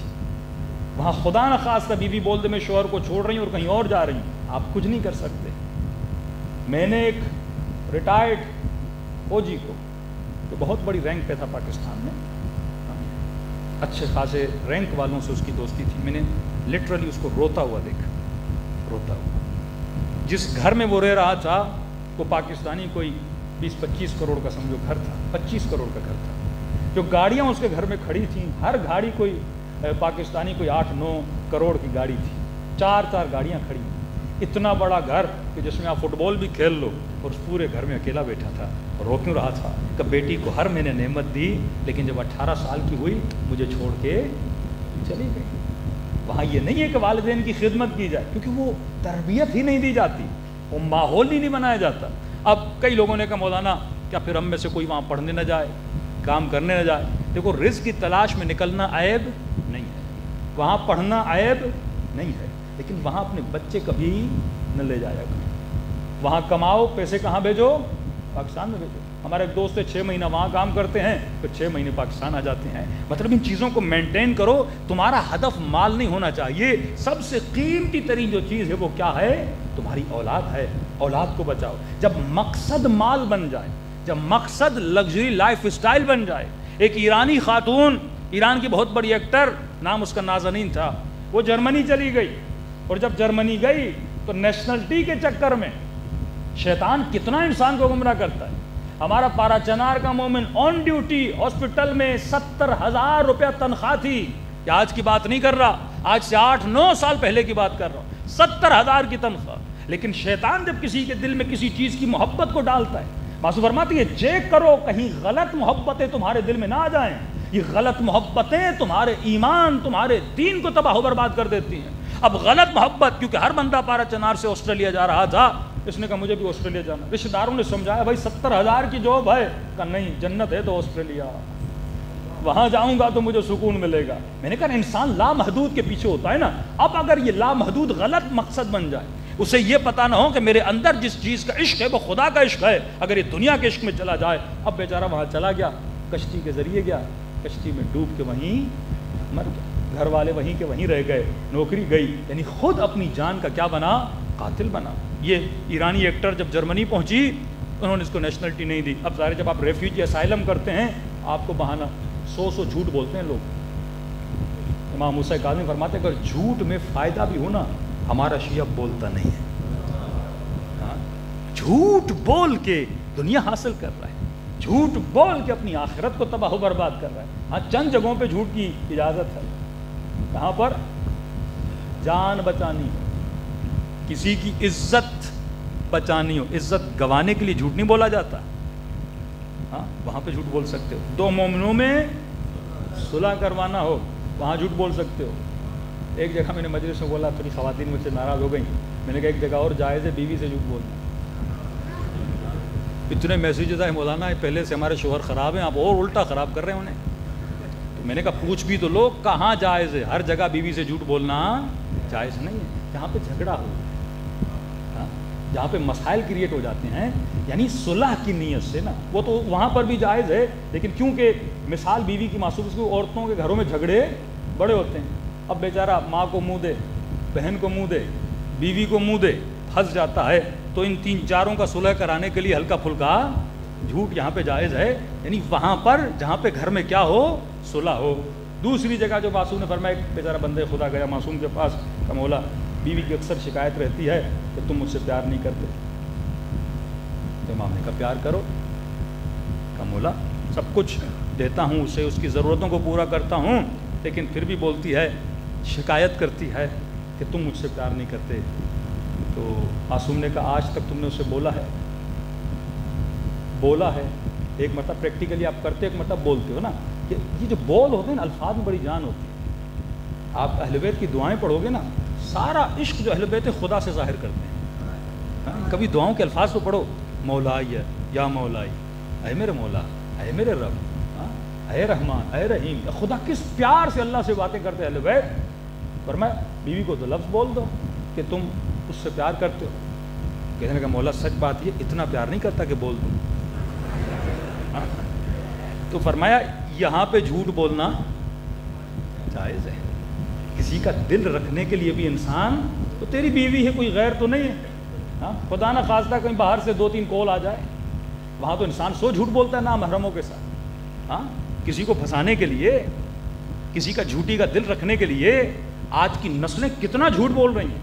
معصوم فرماتے تیرا حلال رشتہ ہے, اس کا دل رکھنے کے لیے بندہ کیا بول دے کہ ہم آپ سے پیار کرتے ہیں. ہم اپنے والدین کو کتنی بار بولتے ہیں ہم آپ سے پیار کرتے ہیں, کہتے ہیں میں شرماتا ہوں. بھائی حق میں شرمانا جائز نہیں ہے. یہ بھی ایک بہت بڑا سبجیکٹ ہے. کئی ایسی صفات ہیں جو خواتین کے لیے, کئی ایسی صفات ہیں جو مردوں کے لیے. میں نے 2-3 سال پہلے یہاں پڑھا تھا کہ اسلام آباد ہائی وے پہ ایک واقعہ ہوا تھا, اس پر بھی کافی خواتین کا میرے اوپر ریئیکشن آیا تھا کہ مولانا یہ کیوں بول رہے ہیں. کہ میں نے کہا معصوم فرماتے ہیں مرد کے لیے شجاع ہونا اچھا ہے, عورت کے لیے بہادر ہونا اچھا کس کانسیپٹ میں؟ یہ بھی تو سنو نا.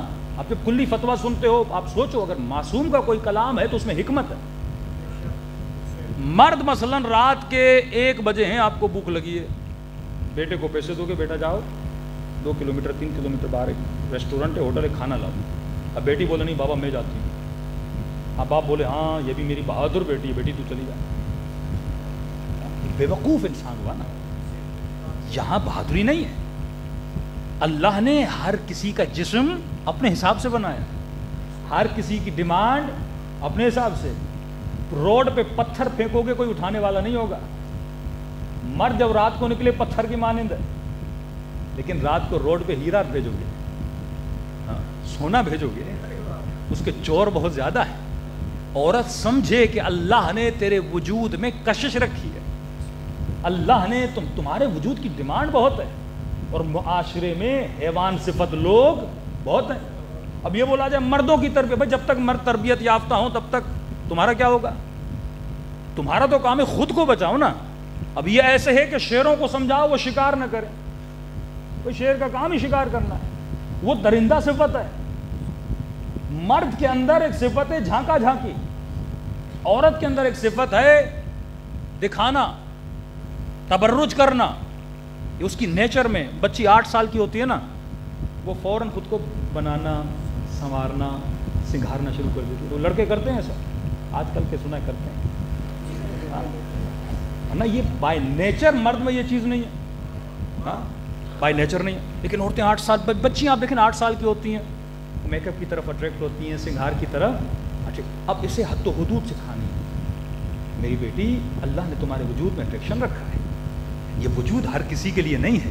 اللہ نے محرم نامحرم کی حدود رکھی. تمہارا جتنا حسن ہے وہ شوہر کے لیے ہے, وہ غیر کے لیے نہیں ہے. تیرا خریدار ایک ہے, وہ تیرا شوہر ہے. ہر مرد تیرا خریدار نہیں ہے.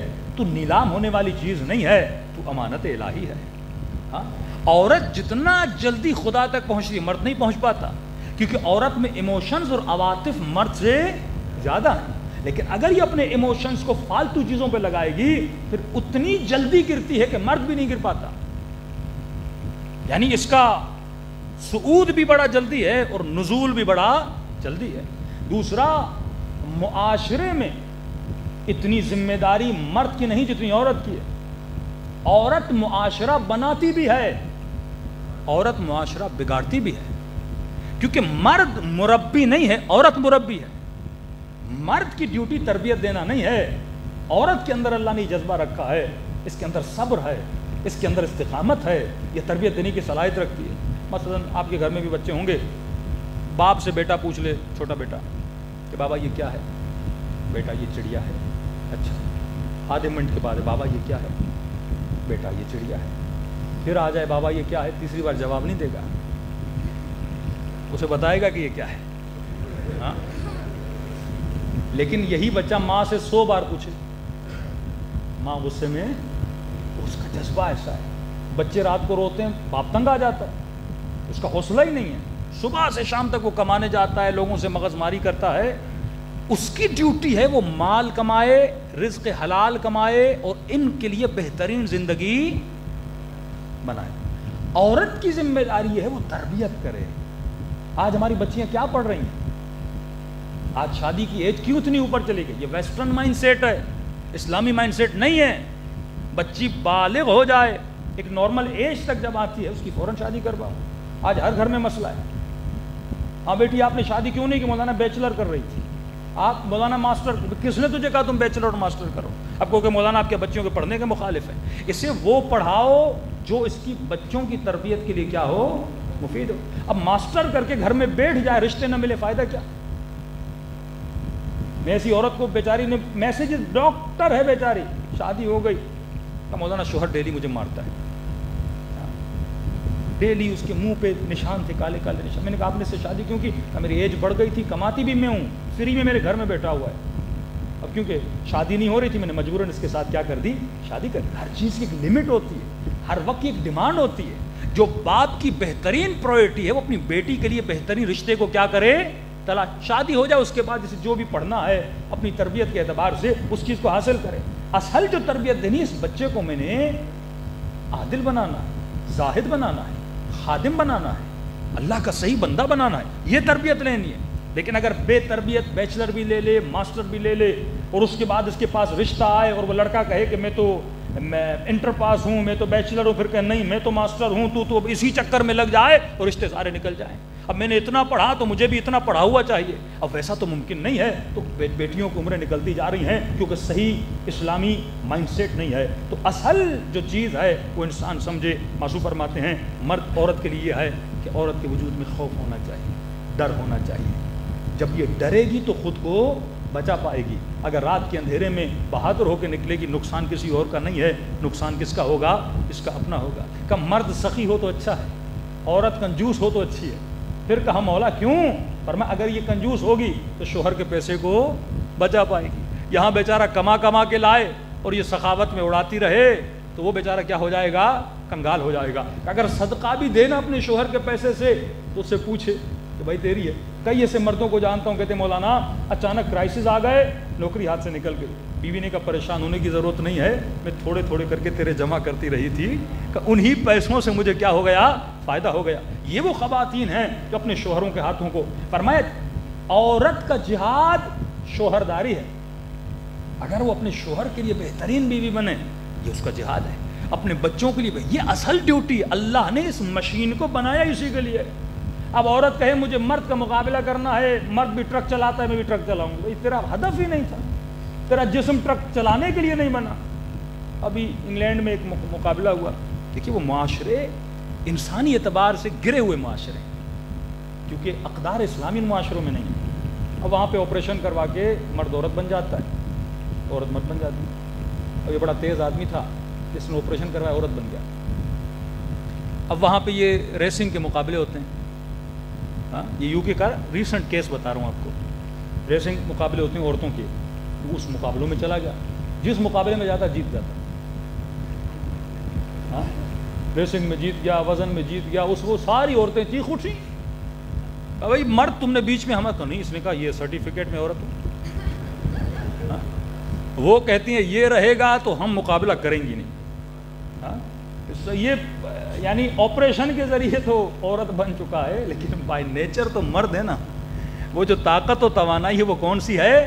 مردانہ ہے. تو آپ کتنا بھی چیزوں اور سسٹم کو بدلو، اندر اپنے وجود جو خدا نے جو ہارمونز دیے ہیں، جو جسم دیا ہے، ہر جسم کی اپنی ڈیمانڈ ہوتی ہے. کبھی حیوانوں کو نہیں دیکھو گے، جیسا اللہ نے بنایا ہے ویسا خود کو ایکسیپٹ کرتے ہیں. تو عورت اگر اپنی عورت ہونے پہ فخر کرے، یہ سیدہ زینب کی راہ پہ چل سکتی ہے. جس دن اس کے ذہن میں یہ آیا نا اللہ نے مجھے عورت کیوں بنایا، مجھے مرد بناتا، ہمیں کیوں بناتا؟ کہیں ہوتے کہتے تم بڑے ایزیلی گھومتے ہو، ہم گھوم نہیں سکتے. یہ کوئی ڈیمانڈ ہے؟ یعنی گھومنے کے لیے اللہ تجھے مرد بناتا؟ تیری ڈیوٹی اتنی بڑی ہے، تیرا درجہ اتنا. آج تک سنا باپ کے پاؤں میں جنت ہے، اللہ نے جنت تیرے قدموں میں رکھی. ہاں یہ نہیں کہا دعا قبول کروانی ہے تو باپ کی قبر پہ جا کر، نہیں، ماں کی قبر پہ جا. اتنا مقام خدا نے عورت کو دیا، اتنی عزت خدا نے عورت کو دی. اگر یہ اپنی عزت کو سنبھالے تو اسلامی جو اقدار ہیں، تو میرے عزیز ان معاشروں میں جو پہلی چیز ہے وہ والدین کی ولایت بچوں پہ نہیں ہے. میں نے واللہ والدین کو بچوں سے ڈرتے ہوئے دیکھا. یہاں والدین ڈرتے نہیں ہیں. ہمیں کہتے مولانا بیٹے کو سمجھائیں ذرا اس سبجیکٹ میں جائیں. میں نے کہا آپ کیوں نہیں بولتے؟ کہ میری نہیں سنتا. یا ہم بول ہی نہیں سکتے کہ بیٹا یہ کرو، جو اسے پسند ہے یہ وہی کرتا ہے. اے لیول او لیول کے بعد بیٹی پڑھنے چلی جاتی ہے. اب کس ماحول میں کون سا ماحول ہے؟ یہاں نہ چاہتے ہوئے بندہ تھوڑا بہت حجاب کر لیتا ہے. سب سے بڑا مسئلہ وہاں حجاب کا ہے. اب مال دنیا کی خاطر کہ غلط محبت دل میں لے کے ہزاروں کی تعداد میں مومنین ابھی تک دریاؤں میں لقمہ اجل بن چکے. ہزاروں کی تعداد میں کوئٹہ کے مومنین، آپ کے پارا چنار کے مومنین، مختلف جگہوں سے لقمہ اجل. کتنے بچے جو وایا ترکی جاتے ہیں یورپ. غلط محبت ہے نا. یہیں پہ اللہ تجھے کم رزق دے رہا تھا، اسی میں تو خوش رہتا تو تیری جان بھی بچ جاتی. یہ خودکشی کے مترادف ہے. یعنی اپنی آخرت کو کیا کر رہا ہے؟ تباہ و برباد کر رہا ہے. یہ بھی ایک ایرانی خاتون ایکٹر تھی، اس نے کہا مجھے ریفیوجی اسائلم سمجھو. یعنی جھوٹ بولا جاتا ہے پاکستان میں میری جان کو خطرہ ہے. ہاں جھوٹ بولا جاتا ہے. جھوٹ بول کے پاسپورٹ لیا جاتا ہے. اس نے بھی جھوٹ بولا. کون سا جھوٹ بولے؟ انہوں نے کہا بھائی ایران میں تو بڑا امن و امان ہے، اکنومی بھی اچھی ہے، یہاں تم کیوں اسائلم لینے آئی ہو؟ تو اس نے کہا میں نے اپنا مذہب بدلا. ایران میں نے کیا کیا ہے؟ مذہب بدلا. اور حکومت اسلامی میں اگر کوئی بندہ مرتد ہو جائے، یعنی آپ یہ بولیں میں اللہ کو نہیں مانتا، میں رسول کو نہیں مانتا، میں قرآن کو نہیں مانتا، مرتد کا حکم اسلام میں کیا ہے؟ موت ہے، پھانسی ہے. جو مسلمان ہو اور دین اسلام کو کیا کر دے؟ چھوڑ دے. اس میں بھی احکام ہے کون سا مرتد. ایک مرتد ہے جو مرتد ہوا ہے گھر میں چپ بیٹھا ہے، اسے تو پھانسی ملنی ہے نہیں. وہ مرتد جو مرتد بھی ہو اور اپنے ارتداد کا جگہ جگہ پہ کیا کرے؟ اعلان بھی کرے اور تبلیغ بھی کرے، اسے پھانسی دی جاتی ہے. ہر مرتد کو پھانسی نہیں دی جاتی. پاکستان میں بھی کئی مرتد ہیں گھروں میں بیٹھے ہوئے ہیں، کسی کو بتا نہیں رہے، باہر بولتے ہیں اللہ کو مانتے ہیں لیکن بالفعل اللہ کو مانتے نہیں. اس نے کہا مرتد ہو گئی ہوں، لہٰذا میں واپس جاؤں گی تو مجھے پھانسی مل جائے گی. اس کو وکیل نے کہا کہ اگر تم یہ بتاؤ تو تمہیں کیا دیا جائے گا؟ پاسپورٹ تمہیں مل جائے گا. اب اس نے کہا اچھا مرتد ہو گئی تو کس دین میں آئی ہو؟ اس نے کہا میں کرسچن ہو گئی ہوں. اچھا آپ پروف دو کہ تم کرسچن ہو گئی ہو. تو جو مسیح ہوتے ہیں نا وہ ایک غسل کرتے ہیں. ایک سوئمنگ پول ہوتا ہے چھوٹا، پانی میں غسل کا نام ہے، اس میں نہاتے ہیں، غسل تعمیم بولتے ہیں. کیا بولتے ہیں؟ اس نے وہ غسل بھی کیا، اس کی ویڈیو بھی بنائی کہ دیکھو. یعنی یہ نسلی شیعہ تھی، نسلی شیعہ خاتون تھی. لیکن دنیا کی محبت اتنا انسان کو تباہ و برباد کر دیتی. ایک فیک محبت. پہلے تو شیطان اتنا بڑا بناتا ہے بس یہ مل جائے، جب وہ چیز مل جاتی ہے پھر کہتا ہے میں نے کس چیز کے لیے سب کچھ کیا. پھر اس نے وہ غسل بھی کیا، ویڈیو بھی بنائی، اور بعد میں ان کو پتا چلا یہ سب کچھ پاسپورٹ کے لیے کر رہی ہے. انہوں نے اس کو پاسپورٹ بھی نہیں دیا. یعنی خسرت دنیا والآخرہ. یہ بھی برباد کیا، وہ بھی برباد کیا. یہی عالم ہوتا ہے جب آپ کو سب کچھ گھر مل جائے گا، گاڑی مل جائے گی. اب بڑھاپے کے عالم میں دیکھو کہ بیٹی سر ننگا کر کے بازاروں میں گھوم رہی ہے. ہاں دیکھو کہ بیٹا کسی انگریز کو لے کر آیا ہے. وہاں اتنی جرت آپ کو نہیں ہوگی.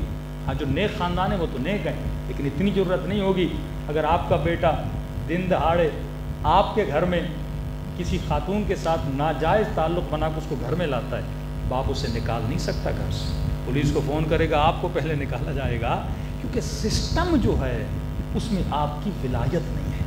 یہاں کتنی بھی برائیاں ہوں لیکن آپ پاکستان کو بنا نہیں سکتے، لیکن کم از کم آپ کے گھر میں کس کی ولایت ہے؟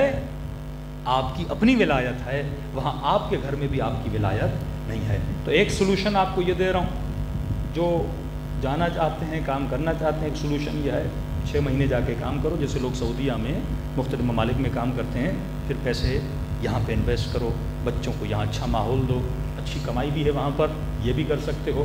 ایک مومن وہاں تھا، اس نے کہا مولانا میں اپنے بچوں کے لیے کیا کروں، اب تو آ گیا ہوں، سیٹل بھی ہو گیا ہوں، اور واقعی وہ پریشان تھا، کئی تو پریشان ہیں ہی نہیں لیکن کئی اپنے بچوں کے لیے پریشان ہیں، تو ہم نے ان کو آفر دی، میں نے کہا آپ اپنے بچے کم از کم سال میں 3 مہینے 4 مہینے ایران لے جائیں، اچھے ماحول میں لے جائیں، اچھی جگہ پہ لے جائیں، ان کو وہاں پہ تعلیم دیں۔ انہوں نے کہا مولانا 4 مہینے نہیں، میرے بچے ابھی چھوٹے ہیں، کم از کم میں 3 سال کا پلان بنانا چاہتا ہوں، اپنے بچوں کو وہاں پہ شفٹ کرنا چاہتا ہوں۔ میں نے کہا پھر آپ کیا ہوگا؟ کہ میں آتا جاتا رہوں گا، کماتا رہوں گا، بیوی بھی راضی ہے، وہاں پہ میری امی بھی راضی ہے، وہ بھی ان کے ساتھ رہے گی، اس کے 2 بچے تھے، اس نے شفٹ کیے، کرائے کا گھر لیا، بہترین زندگی تھی، ایران سستا ہے، کماتا ڈالر میں تھا، خرچ تومان میں کرتا تھا، مزے کا مزہ لے رہا تھا، اور وہاں پہ آپ نوکرانی بھی نہیں رکھ سکتے، اور وہاں کماؤ، یہاں پہ نوکر بھی، یہاں پہ چاکر بھی، پیسہ وہاں کا، فائدہ تیرے ملک کا بھی ہوگا، فائدہ تیرے بچوں کا بھی ہوگا۔ اور ابھی تک ماشاءاللہ اس کو 8 مہینے ہو گئے، بچے وہاں پر ہیں، اتنا بچہ اس کا خوش ہے، وہاں پہ پرشین سیکھ چکا ہے، عربک سیکھ چکا ہے، انگلش پہلے سے جانتا ہے، یعنی ملٹیپل لینگویج بھی بچہ سیکھ گیا اور بچے کی تربیت بھی ہو گئی۔ ہاں یہاں دوسرا سلوشن یہ ہے جو ہمارے مومنین نہیں کرتے، جو کینیڈا میں ہیں یا US میں ہیں یا UK میں ہیں، آپ تب بچ سکتے ہو جب آپ کا سسٹم یہودیوں کی طرح ہو۔ یہودی الگ الگ نہیں رہتے، یہودی ان ملکوں میں بھی اپنی کمیونٹیز بناتے ہیں، مثلا جیسے بحریہ ٹاؤن ایک کمیونٹی ہے، اب ایک ایسی کمیونٹی جہاں پہ صرف جوز رہیں، ایک ایسی کمیونٹی جہاں پہ صرف شیعہ رہیں، تو کمیونٹی میں اگر بچے رہیں گے وہ پھر بھی بچ سکتے ہیں، لیکن جب الگ الگ رہتے ہیں، اسکول یہودیوں کے ہوتے ہیں، اسکول کرسچنز کے ہوتے ہیں، اسکول بھی آپ کا ہو، کمیونٹی بھی آپ کی ہو، گیدرنگ بھی آپ کی ہو، انوائرمنٹ بھی آپ کی ہو، تب جا کے آپ بچ سکتے ہو۔ کینیڈا میں کئی ایسے شہر ہیں جہاں سکھوں نے وہ شہر سمجھو خرید ہی لیے ہیں، پورے شہر میں سکھ ہیں، جب آپ چلو گے تو آپ کو لگے گا میں سکھوں کے ملک میں آ گیا ہوں، انگریزوں کے ملک میں نہیں ہوں۔ تو کچھ لوگوں نے وہاں پہ اپنی تہذیبوں کو ایسے بچایا ہے، لیکن بہت زیادہ مشکل ہے۔ تو اصل بات کرنے کا مقصد یہ ہے کہ اللہ کی سب سے بڑی جو امانت ہے وہ تمہارے بچے ہیں، وہ چاہے یورپ میں ہوں، وہ چاہے پاکستان میں ہوں، اپنے بچوں کے دین اور ایمان کو بچاؤ۔ اگر تم نے ایک بچے کو صالح کر دیا، مرنے کے بعد تیرا نام اعمال بند نہیں ہوگا، جب تک یہ بچہ حسین حسین کرتا رہے گا، جب تک یہ نمازیں پڑھتا رہے گا، جب تک یہ زیارت حسین کرتا رہے گا، ثواب تجھے ملتا رہے گا۔ لیکن اگر تم نے بچے اور اولاد کی صحیح تربیت نہیں کی، تیرے مرنے کے بعد اگر یہ زنا بھی کرے گا، اس کا گناہ کسے ملے گا؟ تجھے ملے گا۔ شراب بھی پیے گا، گناہ کسے ملے گا؟ تجھے ملے گا۔ تربیت کا میدان کربلا کا میدان ہے۔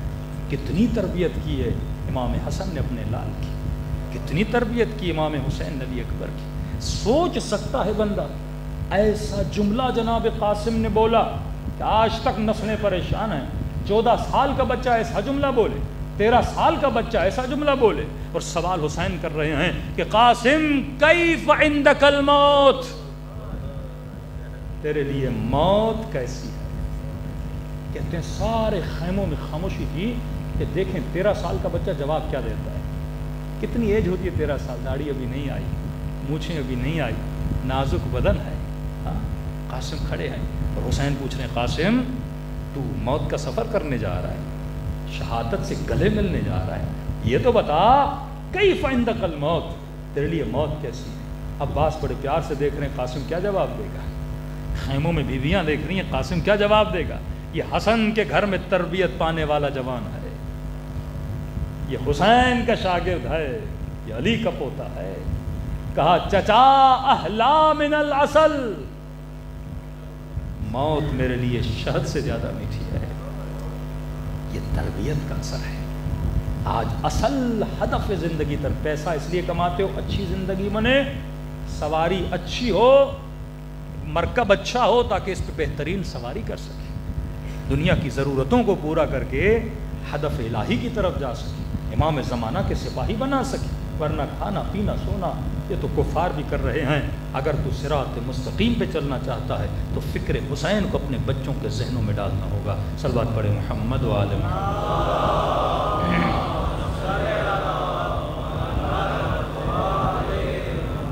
وقت بہت ہو چکا، دلوں کو کربلا کی طرف روانہ کریں اور دعا کریں کہ خدا ان آنسوؤں کے صدقے میں ہمارے ذہنوں کو بیدار کرے۔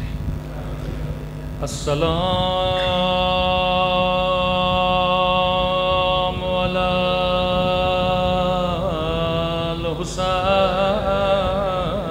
الحسین وعلی علی ابن وعلی اولاد الحسین وعلی اصحاب سب مل کے السلام علی الحسین وعلی علی ابن الحسین وعلی اولاد وعلی اصحاب سب مل کے السلام علی الحسین وعلی علی ابن وعلی اولاد الحسین وعلی اصحاب میرا سلام ہو زینب کی اسیری پہ،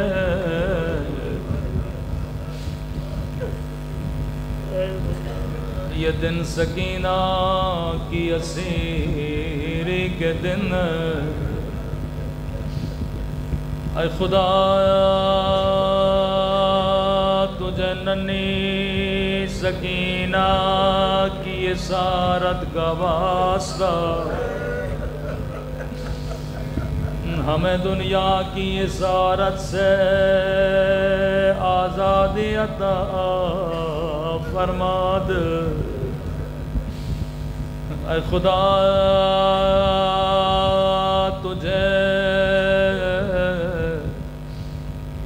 اس رونے کا واسطہ، ہمیں قیامت کے رونے سے محفوظ فرما دے۔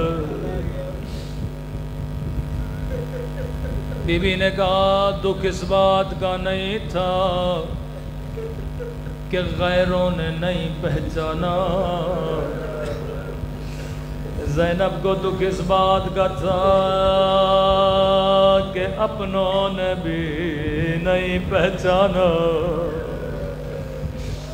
میں کہوں گا بی بی اپنوں کا بھی قصور نہیں تھا، اپنوں نے بھی کبھی نہیں سوچا تھا کجا زینب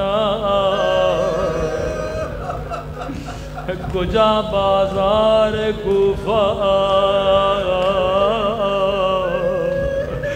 کجا زینب کجا شرابی کا دروازہ۔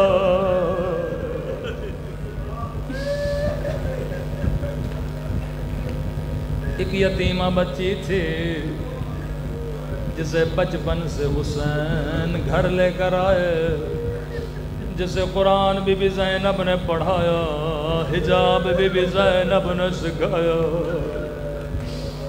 بس جوان ہوئی حسین نے شادی کرا دی، ہر سال مدینے آتی تھی، کہتی تھی مولا میں اپنے شوہر کو بتاتی ہوں میرا حسین بڑا کریم ہے،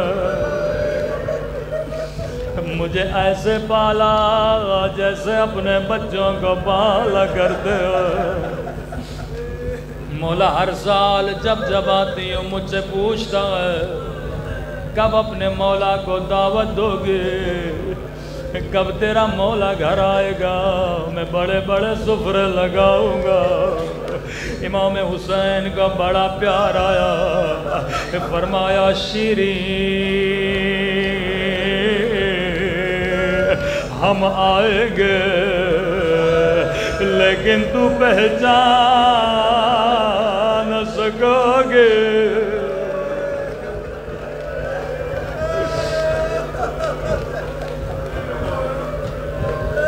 شیریں کہنے لگی مولا ان آنکھوں کو نکال دو جو اپنے مولا کو نہ پہچانے۔ امام نے فرمایا شیریں تیرا قصور نہیں ہوگا، ارے حالات بدل جائیں گے، لیکن شیریں حسین کی وصیت یاد رکھنا جی میرے مولا۔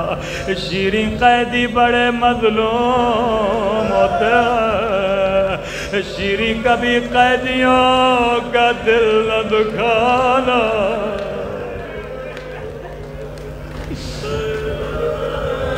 شیریں کی سمجھ میں کچھ بھی نہیں آیا، جو مولا نے کہا تھا وہ سچ ثابت ہوا، حالات بدل گئے، زینب قیدی بن گئے۔ قافلہ بازار سے گزرا، شیریں کا شوہر بازار سے گزر رہا تھا، اس کی نگاہ 4 سالہ بچی پہ پڑ گئے، زخمی کانوں پہ پڑ گئے۔ یہ روتا ہوا گھر گیا، کہا شیریں تو نے کہا تھا تیرے مولا کی وصیت ہے قیدیوں کا خیال رکھنا۔ او شیریں میری زندگی گزر گئے، میں نے کبھی 4 سالہ قید نہیں دیکھے۔ کہ جلدی کرو قیدیوں کو گھر بلاؤ۔ یہ مومن امام سجاد کو دعوت دیتا ہے، مولا دعوت کو قبول کرتے ہیں۔ شیریں جلدی جلدی سے سفرہ لگاتی ہے، سفرے پہ پانی رکھتی ہے، کھانا تیار ہونے کے لیے بولتی ہے، جیسے قیدی بھی شیریں کے گھر میں آتی ہے۔ قیامت کا منظر تھا جسے زینب نے حجاب سکھایا۔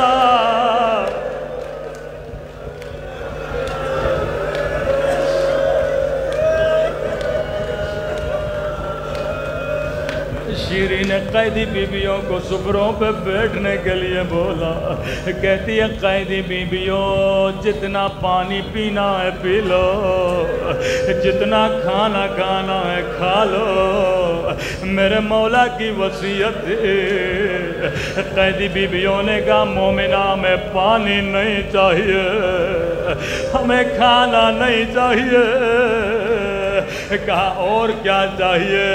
کہا مومنہ ہم بڑے مظلوم ہیں، ایک دن میں ہمارے گھر سے 18 لاش نکلی ہے، کسی نے ہمیں رونے نہیں دیا، اگر اجازت ہو تیرے گھر میں ماتم کر لے۔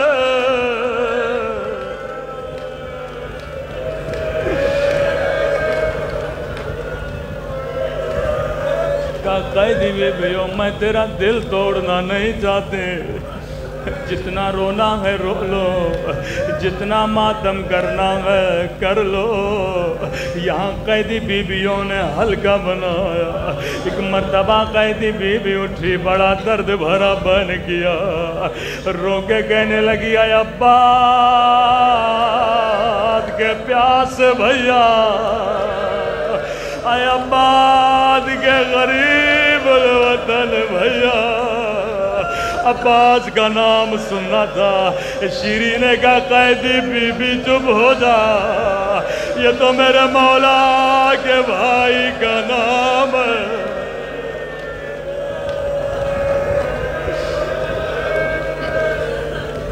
قیدی بیویاں بیٹھ گئے، شیری تیرا گھر ہے، اجازت نہیں، ہم ماتم نہیں کریں گے کہ یہ نام لے کے ماتم نہ کرو۔ اگر تیرے مقتول کا کوئی بیٹا ہے اس کا نام لے کے بین کرو۔ پھر سے کوئی قیدی بیوی اٹھی اور بین کیا، اے علی اکبر کے پیاس بابا، اے علی اکبر کے غریب الوطن بابا۔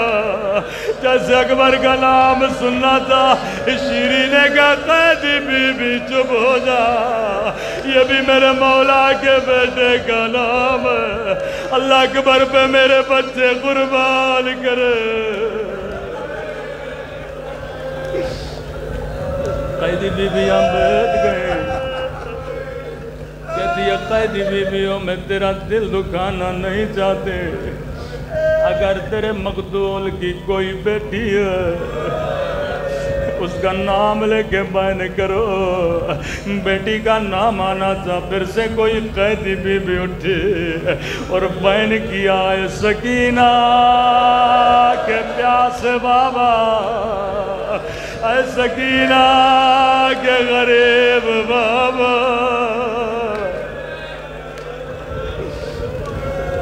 روایت کے جملے اب شیری کو سمجھ نہیں آیا، کہتی ہے قیدی بی بیو تو نے مجھے بڑا رلایا، یہ تو مدینے والوں کے نام ہے، اللہ میرے مولا کی خیر کرے۔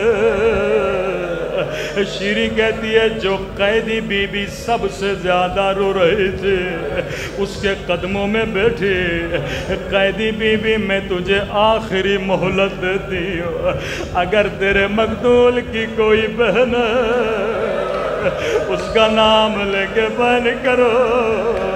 عزادارو اب کوئی اور بی بی نہیں اٹھے، ایک مرتبہ زینب اٹھے اور بین کیا، اے اجڑی ہوئی زینب کے پیاس بھیا، اے اجڑی ہوئی زینب کے غریب بھیا۔ یہ بی بی زینب کے قدموں میں گر گئی، اے بی بی تو کون ہے، تیرا مدینے سے کیا رشتہ ہے؟ بی بی زینب نے کہا شیری نہیں پہچانا، انا زینب بنت علی، او تیرے مہمان آ گئے، تیرا حسین آ گیا، لیکن تو نے پہچانا نہیں۔